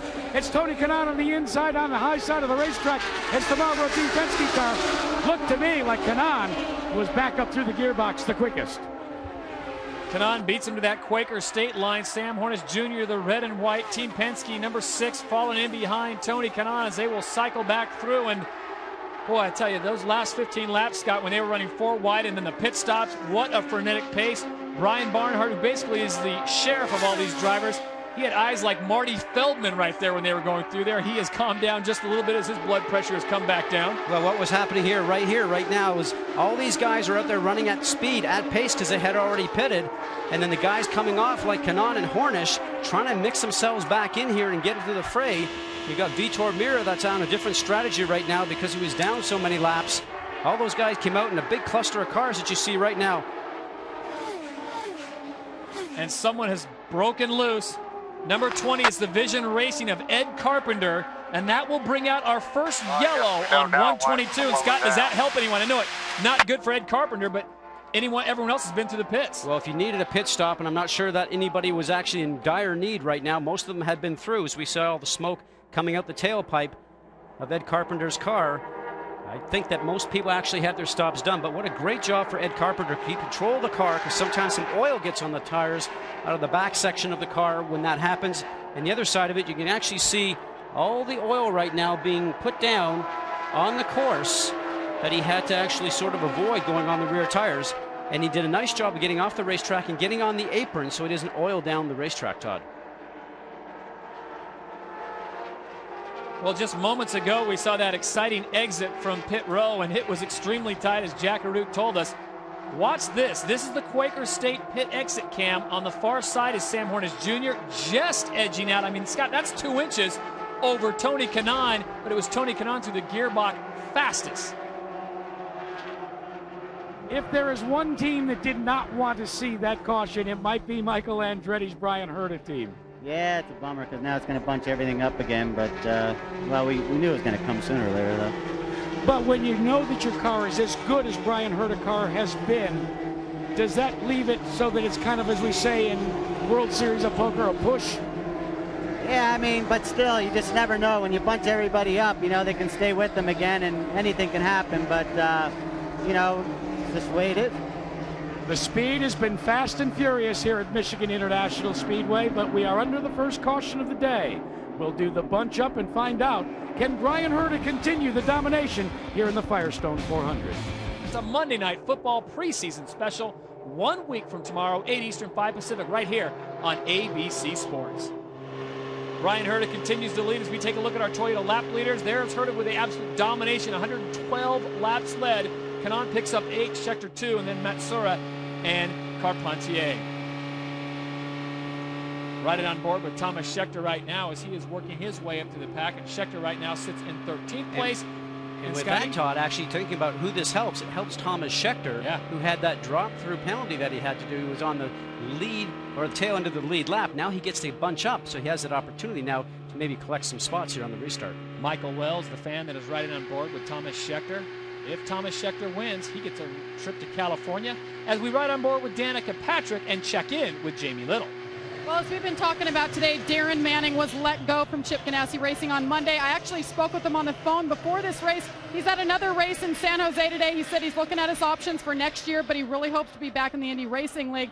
With that said, Chip, the 10 car, what is your plans for the rest of the series? Well, right now, Jamie, we're week to week with Jacques Lazier. We wanted to give him an opportunity and give Toyota full effort with their hard work they've been doing on the engines. When it comes to the road races, you know, Scott Pruitt's a team member of ours, and we talked about possibly putting him in. He certainly knows his way around Sears Point and Infineon and Watkins Glen. So, unfortunately, we have a conflict there with the Infineon race. We have a sports car race in Mid-Ohio the same weekend. So, we're actually looking for somebody to wheel this thing at the road races. There's certainly a lot of good drivers out there. Scott Pruitt, that's a name we've been hearing today. Of course, with Firestone, he got his win here 10 years ago in Michigan. So we'll be looking for that seat, the number 10, to be filled. But perhaps Jacques Lazier will fill it for the next few races. Guys? All right, thank you, Jamie. As we ride on board with Jacques Lazier and you saw his last IndyCar Series victory coming in Chicago. And here's a guy that is so capable, now living in California, originally from Colorado, along with his brother Buddy Lazier, an Indianapolis 500 winner, and they're starting to come into the pits. Now this, Scotty, is some interesting strategy with less than 75 laps to go. These drivers obviously don't think they can make it all the way with the fuel. Well, you take the advantage of the yellow, Todd, because you don't have the race speed going out there at over 200 miles an hour, so you have this opportunity to go ahead and do the service under yellow. Jerry Punch? Yeah, this yellow, a huge break for Helio Castroneves. He would not have been able to make it on one more stop. Also need another half to turn away. And it's a scramble all pit road. Castroneves right behind Buddy Lazier, and a near miss exiting pits at what is supposed to be, guys, 60 miles per hour. There you see the movers and the followers. Dixon goes up, as does Buddy Lazier. Castroneves with a very quick move on Scott Sharp. Matsura, Schechter, and Townsend Bell, one of the guys that dropped down. As we ride on board with Thomas Schechter, the yellow flag is getting ready to go away. The dirty laundry's out. The green should be coming up momentarily. We'll be back after this. Welcome back to Michigan International Speedway for the Firestone Indy 400. You're looking at Buddy Rice, 2004 Indianapolis 500 champion. And Buddy, we see you out of the car now for the 6th time this season. What is it now? Looks like we broke another drive shaft, so we'll just, with the week off, we'll just have to see what we got to do to fix it. What is happening with you guys this morning? We saw you leaking fluid. It looks like that's the problem again, but you guys seem to come back and you were actually looking good. I mean, I think we're competitive for a G-Force here, and I think we're looking okay. Just not getting any help on some deals, so. Guys, restart.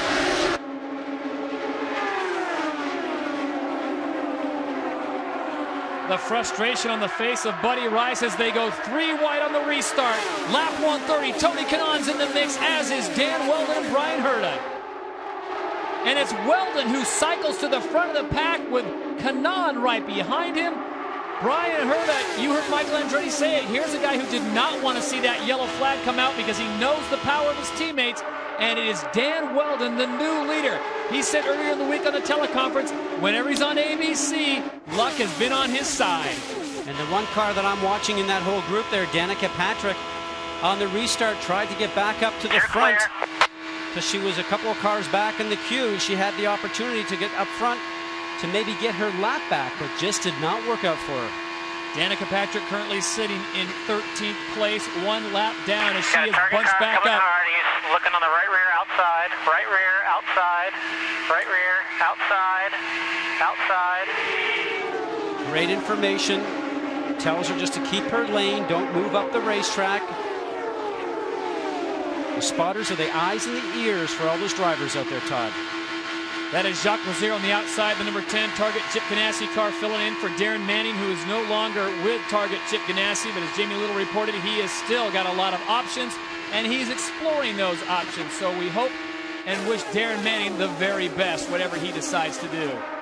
132 laps complete here at the Firestone Indy 400. Your leader, Dan Weldon. He is the defending Indianapolis 500 champion. The last time he was on ABC Sports, he won the race, and of course that was the 89th running of the greatest spectacle in racing. His teammate Tony Kanaan's behind him as we ride on board his other teammate, Dario Franchitti, who sits in 3rd place. Be interesting for me now, Todd, just watch to see what happens with Brian Herta. He had a car that was dominant when he had clean air or just a few cars in front of him when he had to get through traffic. But now you'll have to find out where his downforce level is, if he's got enough downforce on his car to be able to actually go around cars without having the car start to skate around underneath him. We'll have to see if he has the patience to work his way back. And we see Herta right there on the left-hand side of your screen. Well, we heard moments ago when Jamie Little spoke with Buddy Rice, it was a broken half shaft, and in the absence of Mr. Goodwrench, we used Jack Arute in his stead. Jackson? So what is a half shaft? Let's go to the Target cutaway car and show you. Even though it's a rear-wheel drive, which normally in our cars would be a drive shaft, these cars go from the gearbox to these tubes that provide the drive to the rear wheels. Now, do you have a half shaft in your car? Well, if it's front-wheel drive, the odds are pretty good that you've got half shafts as well. Guys? And right now, half shaft is really a 4-letter word for Buddy Rice. 2 in a row, Scotty. I mean, they're good half shafts. What do you think the problem is? Well, usually they're a Henkel half shaft, which has been out there for years, but you know, you have to question whether it's something with the traction control or something with the rebuild of them. But I mean, Ray Hall Letterman being such a great team as they are, they'll go back and try to find out what's going on. You just think about what happened the other week with Andretti Green having a bearing problem. So as this train of cars now starts to run through turns 1 and 2, this is a great time for drivers because this is what gets your juices going. You're so excited.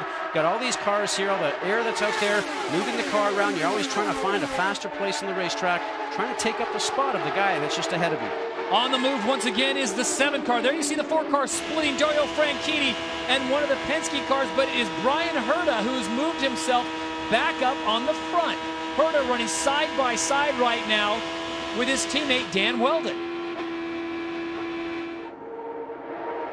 Herta on the outside, the number 7 XM Satellite Honda. Dan Weldon on the inside, the Klein Tools Jim Beam Honda. And there you see Tony Kanaan on the inside. Will they go 3 wide? Well, interesting to see that Weldon just going a little high into turn 1 to try and take up some space on Brian Herta, who now has completed the pass with Hornish in tow. And at the same time, coming off at 2, gave Kanaan an opportunity to look underneath. And here comes Kanaan again, running the low line, just a little wiggle there. And Scheckter on the outside, taking advantage of both Kanaan and Weldon.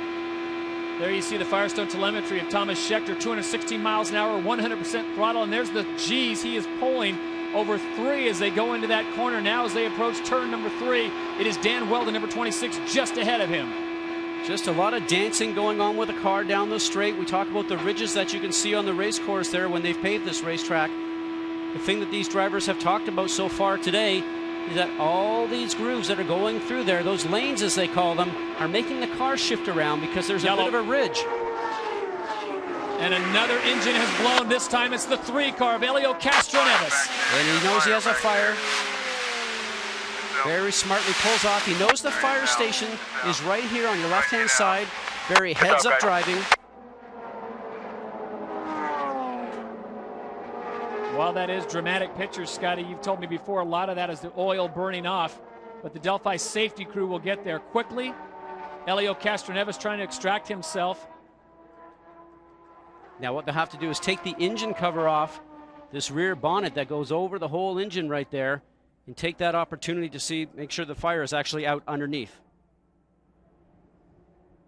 Well, when you're sitting on that much methanol, you don't want to stay around for a while and watch the second feature as Roger Penske looks on, making sure that one of his drivers is going to be okay. But again, we've seen something happen, and Elio will get up and walk away. I'm sure he's not very happy, maybe using some Portuguese words that we don't want to air on this family station, but Elio will come back to fight another day.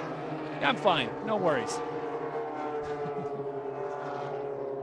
Looked like this was going to be a caution-free race, and we were running that record pace for such a long time. Now Elio's saying, what's the shortest way for me to get back to the garage area? They want him to go to the medical facility and get checked. And he said, I'm so close to my pit, let me just walk over there. I'm going to jog over there. Jerry Punch? And down at Elio Castroneves pits with Tim Cindric, the president of Penske Racing. And Tim, we just saw the plume of smoke. Any warning at all for Elio? No, not at all. Actually, we had things going our way for once. We were sitting there only having to do one more stop to the end, and these other guys were going to have to stop twice. So I thought for once we were well positioned, but no warning at all. Once Elio climbed out of the car, I saw you turn your radio over and talk to Roger Penske to relay information as part of a team. What are you telling Roger here for the late laps?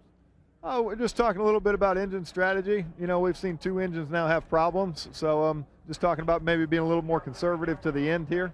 Does Sam possibly have something for that Honda up front? Well, we'll see. He's done a good job staying in line here to see what happens here at the end. All right, Tim Cindric, his driver, Elio Castroneves, walks away. Sam Hornish still in the hunt here. We check in further up pit road with Jamie Little. Well, Dr. Punch, we have 60 laps to go. Right now I have Bobby Rahal, owner of number 16 for Danica Patrick. Bobby, right now with this 60 laps to go, what is your strategy with Danica? Well, you know, we're having troubles getting going on the restarts. It seems to take about 5 or 6 laps for the tires to come in. So I don't think that at this stage of the game we're a lap down. And I think the only way we're going to get it back is to be a little aggressive on the strategy. So we're going to, you know, depends, I guess, on what everybody else does. But if they come in, we're going to stay out. It's a poker match, guys. You heard that word multiple times. We'll see what happens with Danica Patrick. We remain under yellow here at Michigan International Speedway, and Elio Castroneves says, well, if I can't drive, maybe I'll jog down pit row. We'll find out who will survive this 400-mile race when we return. The Firestone Indy 400 on ABC Sports is brought to you by Firestone Tires, by Chevy, the winningest name in racing, an American revolution, and by Budweiser, bright, crisp, clean, pure, the king of beers. Hey folks, get ready. A brand new season could be taking over your town. the premiere of My Kind of Town, Sunday, August 14th at 9/8 Central, only on ABC, and that's a brand new series that could be taking over your town. Todd Harris along with Scott Goodyear calling the action, and we've got a slew of folks taking advantage of the open pits right now. Well, anytime you have that yellow opportunity, as we've mentioned before, you take the opportunity to come in and put some fuel in, tires, any changes you want, Todd, because you hope you don't have to do it underneath the green situation. Look at Kanaan sliding the back end around his teammate, and look at right now 27 and Sharp getting together, Franchitti and Sharp. The pit lane's very wide, but it becomes very narrow when you start putting 3 or 4 car wide coming out of the pit lane. As we saw earlier that Thomas Scheckter had a pit speed violation. He had to come in for a drive-through as we check in with Jack Arute. Well, one car that did not come back onto pit lane for service is Helio Castroneves, but you jogged back here.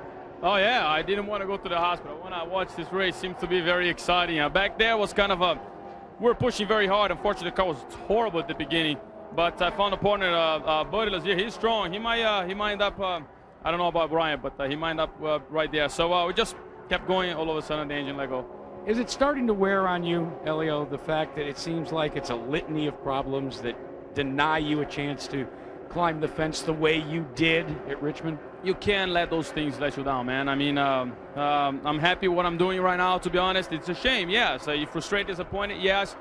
But you have to keep working hard to make sure that the next one's improved. So never give up, kids. And Jamie, one thing you can count on is he always has a good Monday. Let's go down, though, for a problem that has occurred further down pit road. Jamie?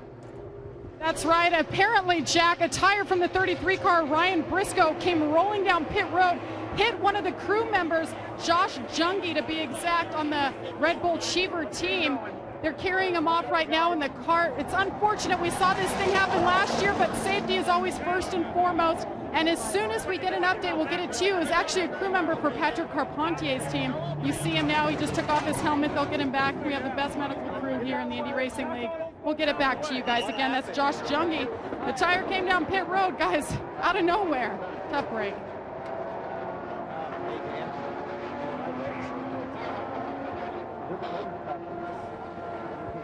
Well, guys, down in the Thomas Scheckter pit with Mike Griffin, one of the owners here. Thomas came out of the pits here about 18 laps ago, last in the pack, and is now sitting third. He has rushed to the front in a hurry. Does he have something for those Hondas? Yeah, we do. Yeah, we definitely do. All 3 Chevys are in the top 10 again, so we're looking good. What's the pit situation? You guys have to make one more stop. When will that come? Probably around 170, 165, somewhere in that range. I don't know. We'll see if we catch a yellow or what happens out there. By saying you've got something for Herta and the Honda up front, which means possibly you haven't shown your hand yet today? I think there's a little more. All right, possibly playing a waiting game. Remember, Buddy Rice did it a year ago and made the pass with 10 laps to go to pull off the win. We'll see if Thomas Scheckter can get it done today. Guys? And there you see the name of Jerry Oberle on the side pods for Thomas Scheckter. He is the man who had a heart attack, part of that Panther Pennzoil,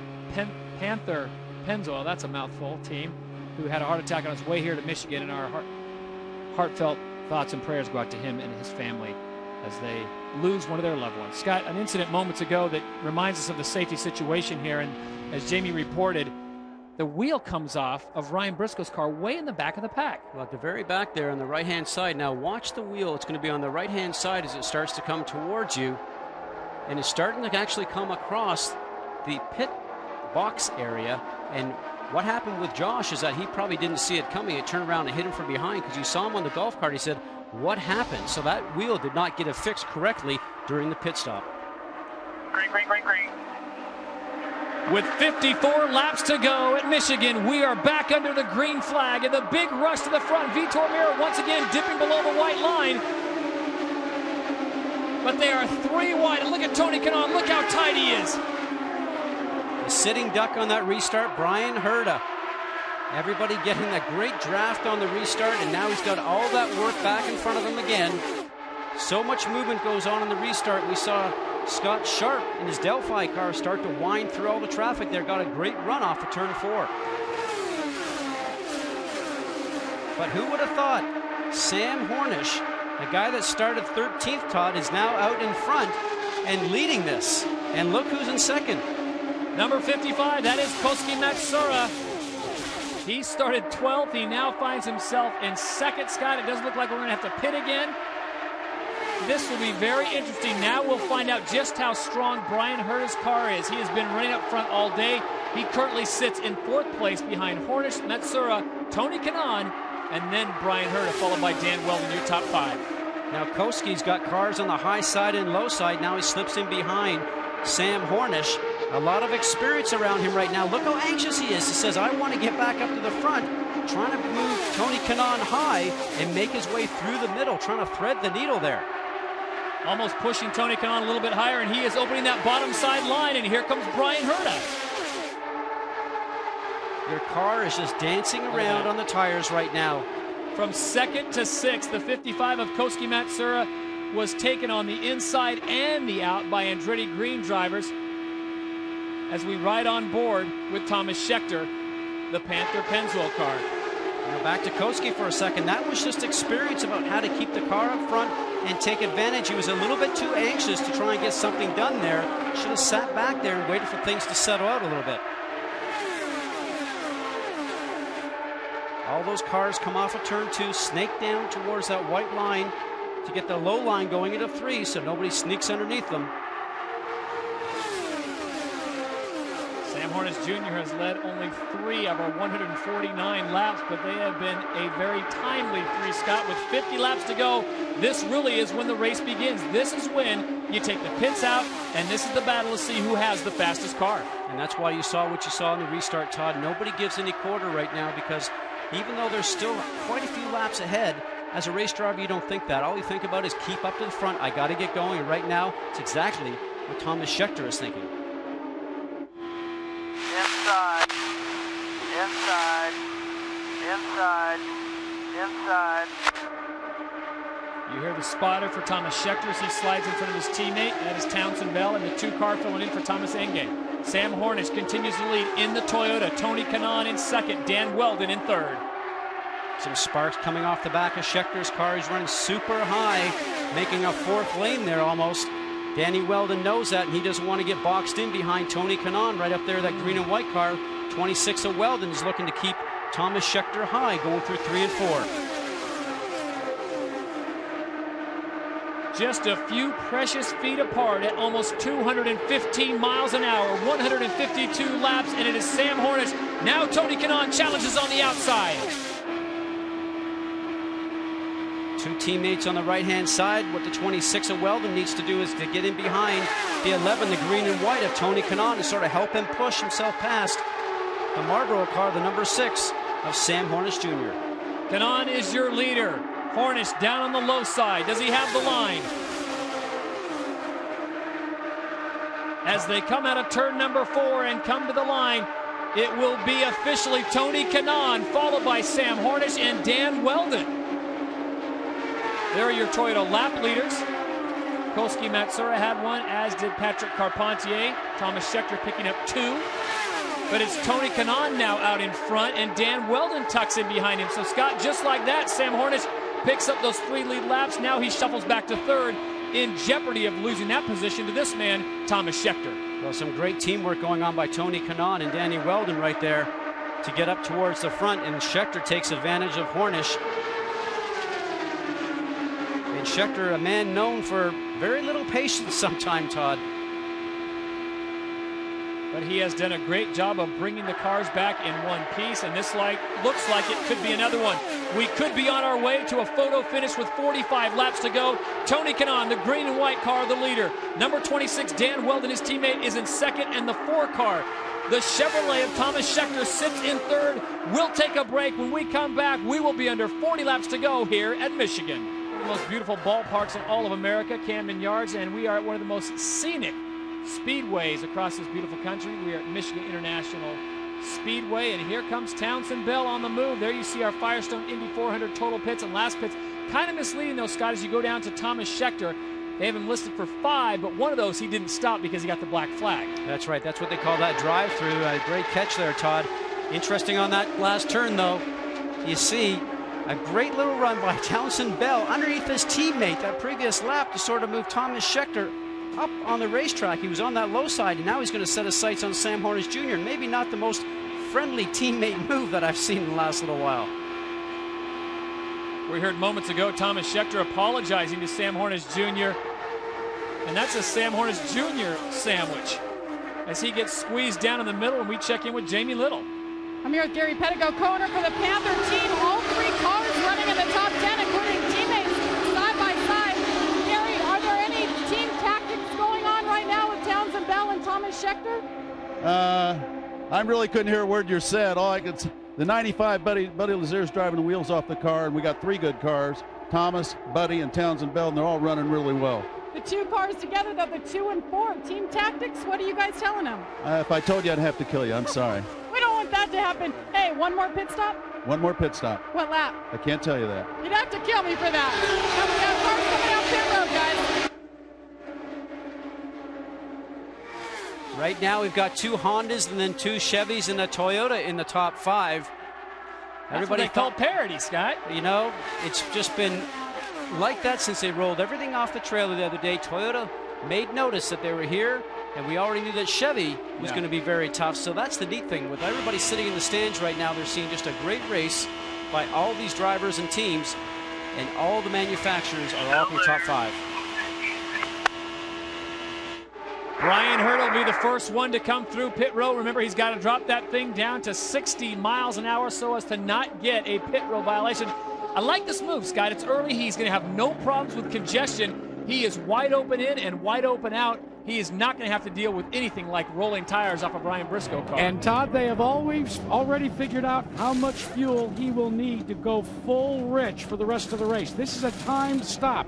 Once they finish the tires, which they have, a light will go on the fueler that tells them they've taken sufficient fuel. He lights it up, engages the traction control, and the leaders are hurtling towards turn number 1. We got a smoking car in turn 4. It's Danica Patrick, another engine. Looks like she has made it to pit row. She is coming down pit row. Here we come in. Go down and get her, guys. She stopped down there. Quick jack and towels. Go get her. I didn't know if I was dropping fuel. I didn't want to drop it down the entire pit straight. What a great heads-up move by Danica Patrick. A, getting off the race course, and then not oiling down pit lane because knowing that everybody else is going to come in for one more stop. And she stops just short of the ABC Supply Company pit stop of A.J. Foyt, the 4th. Now, this is interesting. Brian Hurda. Let's go back and... Scotty, you can talk about this. There's Dan Weldon. Watch the low side. Look how fast he's coming out. He wants to be on the lead lap. You know, you have to find out exactly what's going to happen here because Tony Kanaan was your leader, and there is a blend line over here in turn 1. And the way that I saw him come off of turn 2, I got to say that he's probably passing some cars up on the banking. We'll have to get a reading from Brian Barnhart, who's the president of the IRL and in charge of the program here today, to see if he was actually passing cars underneath the yellow. The blend line, Todd, is that when you come out of pit lane, you look to the blend line on the racetrack, and whoever is beside you, you blend into a couple of cars that are right there, and I'm not sure that he did that. He gassed it and kept his foot all the way around. Now, the advantage here for everybody else that stayed in the racetrack is they get to pit under yellow, which they'll do here very shortly. Well, Danica was going to pull Elio Castroneves and walk all the way at pit row. She decides to jump behind the wall. The safety crew will get her back there, and that's a very deliberate pace. But let's go back to this. Here's Brian Hurd on the inside, Scott. Okay, well, the blend line is back there just a little ways. Now, actually, these guys are up to speed on the racetrack, just slowing down from race speed down 200 miles. Now, on this lower section. Well, you just see him there, just as the camera starts panning to the left. He's gassing it. There's the white line.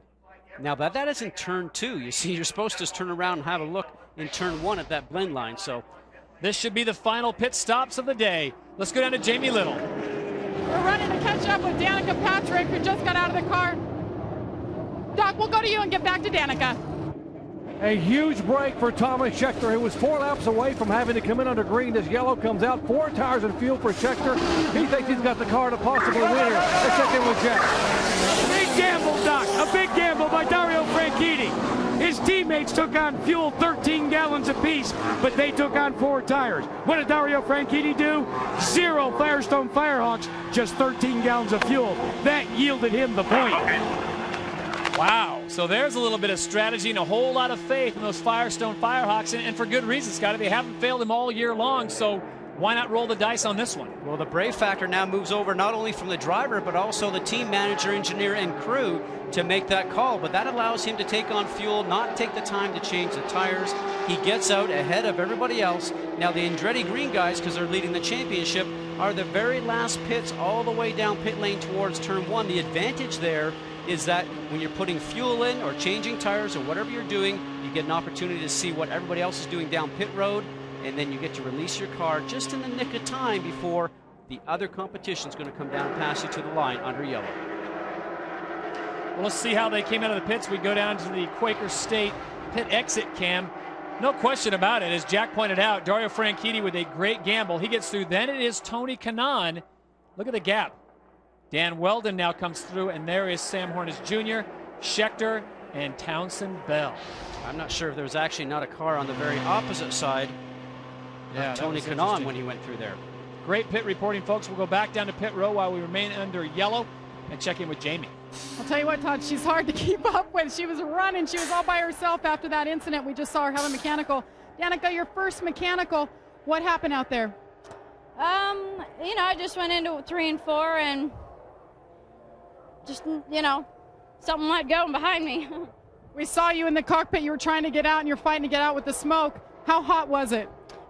It's hot out, but more than anything, I'm a little afraid of fire, so I just didn't want the thing to be igniting with me sitting in it, so I didn't feel like getting pulled all the way to the end of the pit lane with a fire behind me. You know, a lot of people thought since this is the first super speedway since Indy, this would be your shot. I know you were struggling with the car a little bit. How would you rate your performance today? I mean, I always say that the hardest days are the best days for a driver because they take the most amount of work. The car was on and off and on and off, and just trying to find the grip out there, and, you know, the beginning was definitely a handful. It was a little bit fun in the middle of the race. I was picking them off and, you know, nearly got the lap back if it wasn't for Herta, but, you know. How tough are those restarts for you? I just don't have any grip. I don't know. I don't feel like the tires are hot enough. I don't know. I got to figure something out because I can get the gun it part right and, you know, time it, but I just, you know, when the laps start to click off, I just feel like I don't have any grip, so I'll have to figure something out. It's a learning curve for Danica Patrick. She has a smile on her face. Good news is she's okay, and she said she was having fun out there, guys. Huge scoop from Jamie Little. I didn't know Danica was afraid of anything. She says she's afraid of fire. And most drivers are. You know. Oh, for good reason. A little confinement in there with a safety belt system on. That's a 6-way harness. Your helmet's also attached to the Hans device. Not a whole lot of room to move inside the cockpit.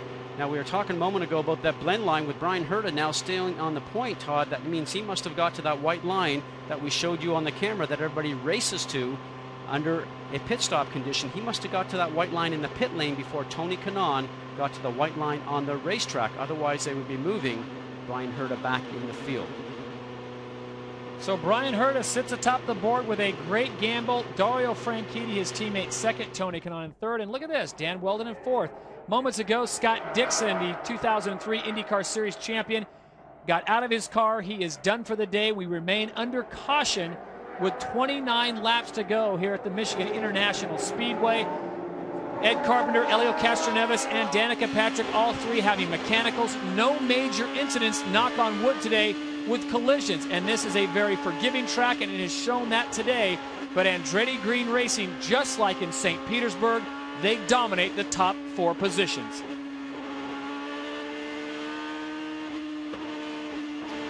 Well, with 29 laps remaining, a restart will certainly be in our near future. No more pit stops. They can make it the rest of the way on what they have on board. But we will remind you that Dario Franchitti... No start. Well, they are too far spread out. Brian Barnhart, the starter, did not like what they saw, so they will make him go around one more time under yellow. Bunch back up. They want him gridded nice and tight. And as you see, as they come through, they are spread out with Brian Herta leading the train. Moments ago, I was saying that Dario Franchitti took a gamble on that Andretti Green. It seems like the theme every year, every week, I should say. Someone on that team takes a chance. It either pays off or doesn't. Jack, is this going to be the week for him? Well, Todd, what they've done is they've just told the crew, has told Dario Franchitti, you've got all the fuel you need. You can go full rich. Don't be afraid to use the overtake. They just basically put it in Dario Franchitti's lap, said it's all yours now. See what you can do. Dario Franchitti currently listed second on the leaderboard with that man, Brian Herta, who grabbed the pole. His last victory coming Kansas, July 6th, 2003. And there you hear the command as they come out of turn number 4. The engines come up to speed. Lap 172. It's a race to the finish. Brian Herta takes him through. The green flag is out. Kanaan immediately grabs second.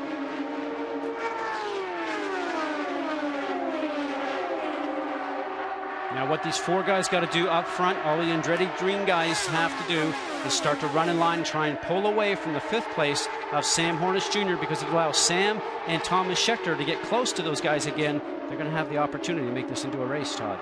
Dan Weldon also moving up. Sam Hornish in his Toyota-powered car moving up as well. Brian Herta leads them around as they come out of turn number 4. The speeds are coming up.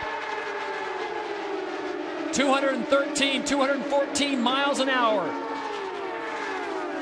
Just under 25 laps to go. Scott, it has been a long, strange adventure with all kinds of stories unfolding, but it is still Brian Herta, the pole sitter, the man who led them in the first lap, still out in front. Now Scheckter in the yellow Pennzoil car needs to help and assist Sam a little bit to get him around the 27 Dario Franchitti, that red, white, and blue car.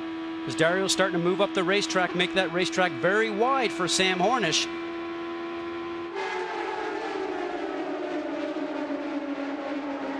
Kanaan easing up on the outside, the 11 car, the green and white 7-Eleven car, part of the Andretti Green. Look at that, you got 7-Eleven running right next to each other. What a fine advertisement. And we want to remind you the Firestone Indy 400 will be available post-race winner chat. Log on to IndyCar homepage, ESPN.com to chat with your winner of the 2005 edition of the Firestone Indy 400. Chances are it could be a member of Andretti Green, and here comes Dan Weldon. He counts ABC Sports as his lucky charm as they go 3 wide. Oh.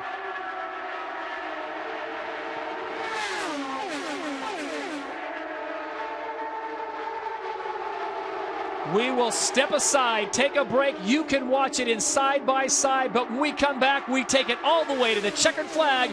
Stay with us. Who gets the victory in Michigan? We'll find out after this. Unfortunately, the debris field is large at the Michigan International Speedway as we have had an incident into turn number 2 as you are on board with Jacques Lazier. Just to his left is number 24. That is Roger Yasukawa. You saw Jacques giving the okay. You know, Scotty, as they were coming across the finish line last time, we both said this is not good. It was too close. And I don't know if that other car up on the hill is Townsend Bell, but I have a pretty good idea that it is. You know, just a lot of aggression starts to come out at the last part of that race. You can see Jacques Lazier right now starting to remove that headrest. Wants to get out of the race car. The 55 of Kotsky Masura is up there on the wall. We'll have to go back and see if we can see exactly what ended up happening. But it started back in turns 1 and 2. And there it is, Townsend Bell. Townsend Bell, the 2 car. That's all the water that's on the ground from the cooling system. He's getting out somewhat a little bit slow. You know, they do have the safer barrier here, Todd, that steel and foam energy reducing system that's actually on this race course, but still hitting these things at over 200 miles an hour is huge. Here it is. You saw it in side-by-side. Townsend Bell with a wiggle. Yep. Scott Sharp gets around. And that's the big impact. Jacques Lazier had nowhere to go. Neither did Roger Yasukawa for that sake. You know something, you remember, you travel the length of a football field in less than a second going the speed that these guys go. Already seeing the smoke. Car's starting to go around. It looks like he probably got hit from behind from the 24 from Roger Yasukawa, possibly. We'll have to go back and see if we can see that. But the right front tire of Jacques Lazier's car is actually starting to bounce off the front hood of his car as he goes through. Now these tires are tethered to the car with the tethers that they call the swems, which actually make sure that the tires don't depart from the car itself. But as a driver, you're sitting in the cockpit. That's something you're always aware of because the stuff just comes inside the cockpit. Well, if you thought the video was dramatic, Scotty, let's listen in. Car spinning in front of you.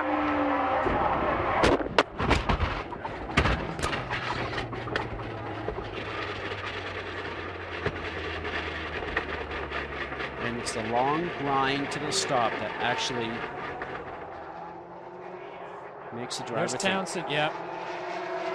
Oh, let me tell you something. That Jacques Lazier's car was turned sideways by Koski's car is probably great luck for the 2-car of Townsend Bell, the rock star, because if he had pointed that nose going into the side pod of that car, the visions of Alex Zanardi in Germany a couple of years ago just come to my mind so quickly. You see all the debris there as that is coming out of turn number 2. Let's look at it one more time, Scotty, because you bring up such a great point about how that really did help Townsend Bell out.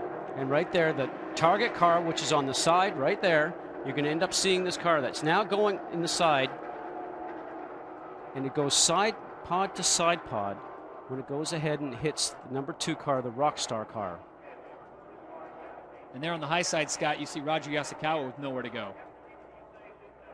Now already things are starting to happen. Koski just starts to miss everybody, does the smart thing and takes it up into the wall and just grinds the car along. It is amazing that there's not injuries there because the impact is so hard at over 200 miles an hour.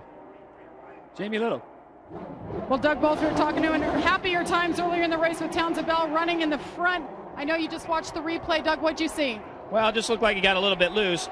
We were just trying to run and get to the end. Townsend was, for a guy who hadn't been in a car in a year, he did a tremendous job today.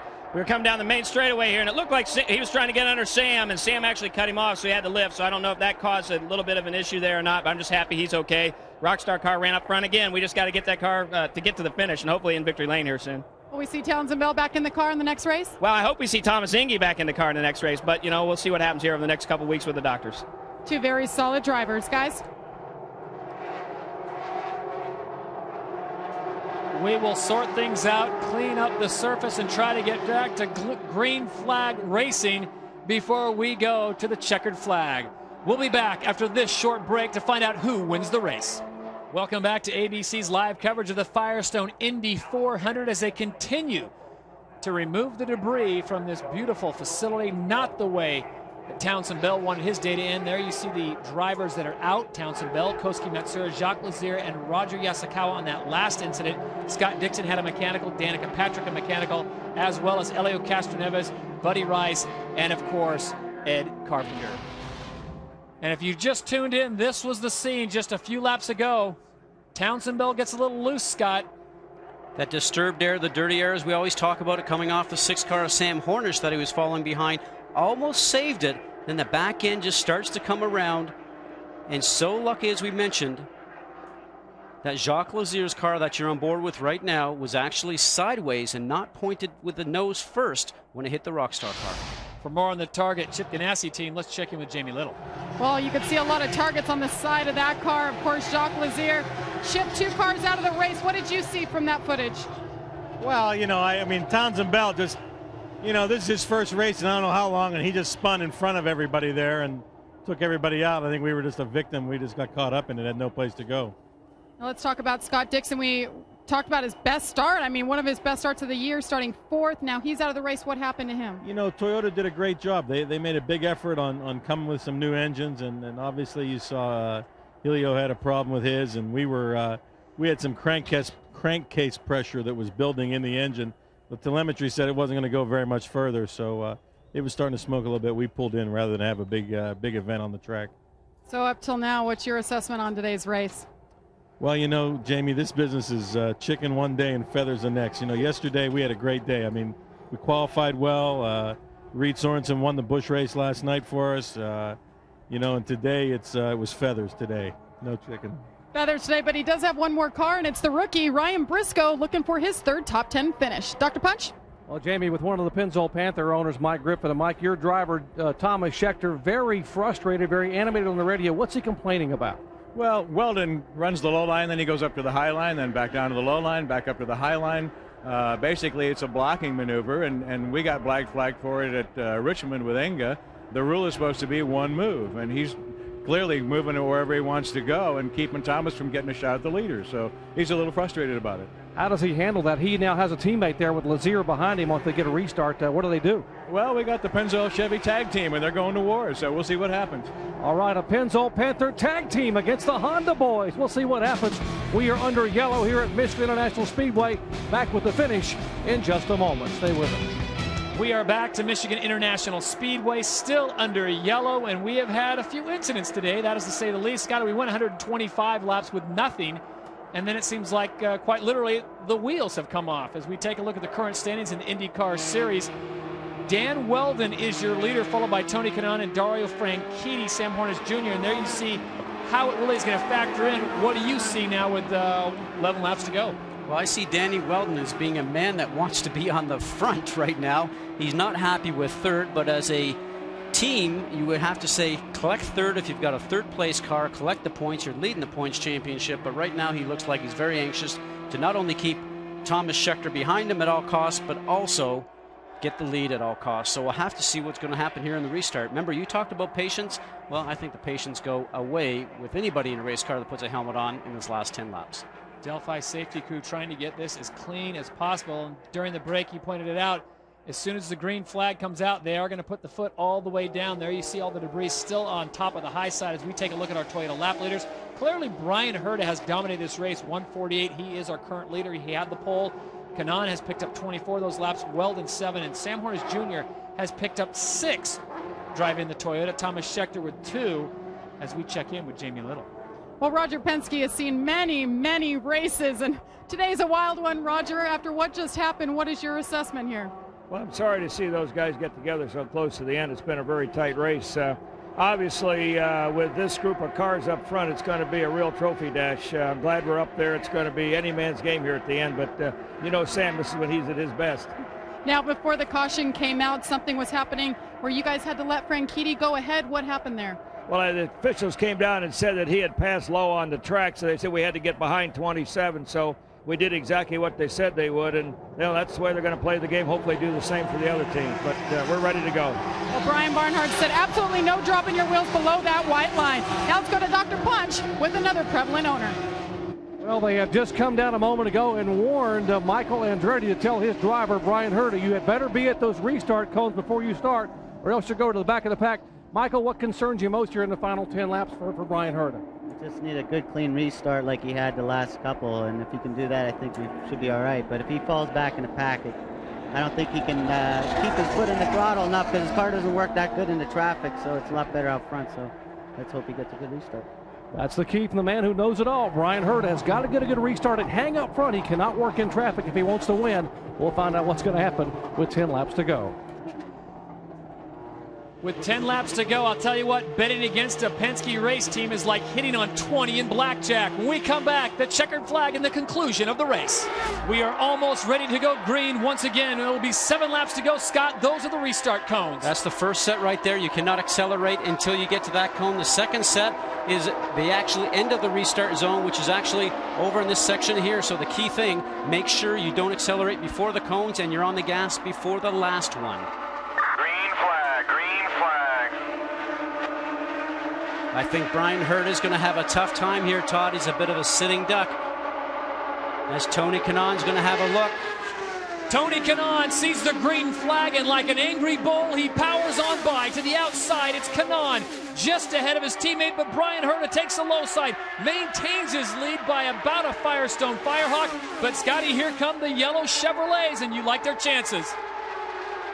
We heard from Mike Griffin that it's going to be sort of a tag team, but Sam Hornish has a little bit different idea for that. The thing I'm going to watch out for now with those 3 Andretti green cars up front, will they block the track 3 wide? But Danny Weldon's having a different thought of it.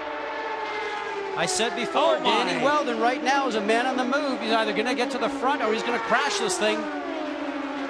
And Tony Kanaan extending some teammate courtesy. I don't think that would come if he was not a teammate. Dan Weldon pushing his way in. We've documented he has not had a victory since the Indianapolis 500, and Brian Herta continues to lead. Number 26 is Dan Weldon. Are you surprised that Herta is able to stay out front? Well, he's got the best car out front. I think Michael Andretti said it best, and we reported a while ago that probably the downforce level for Brian Herta right now is best when he's out on front. cannot run and keep up to people in traffic because he's got a car that maybe doesn't work as well. But right now, Tony Kanaan's going to try and make this 3 wide. And this is exactly what the Chevy team needs of Pennzoil Panther Racing. It needs those guys to continue fighting just to sort of slow each other up so they don't start to walk away. And that's 215, 18 miles an hour, Todd, and just inches away from each other with teammates.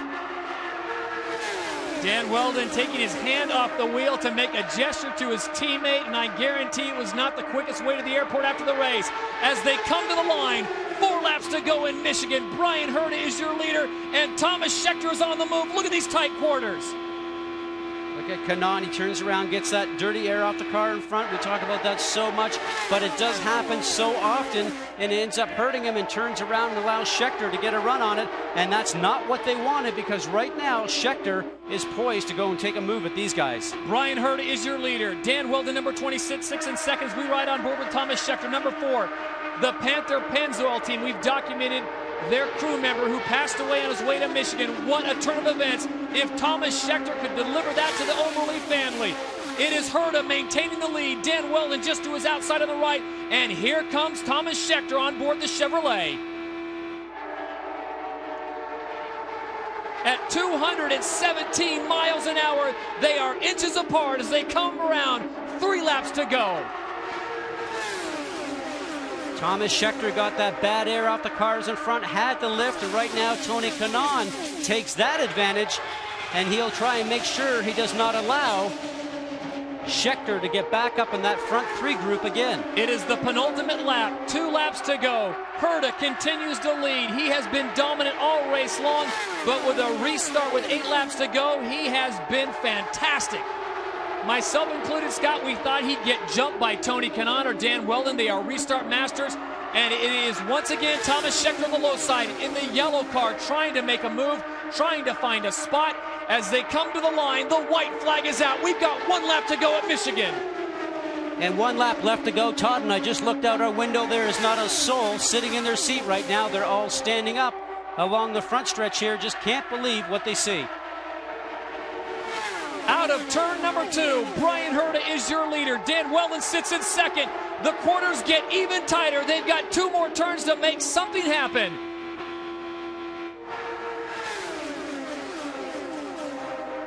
They make the turn out of turn 4 as they come to the line. The checkered flag is out at the line.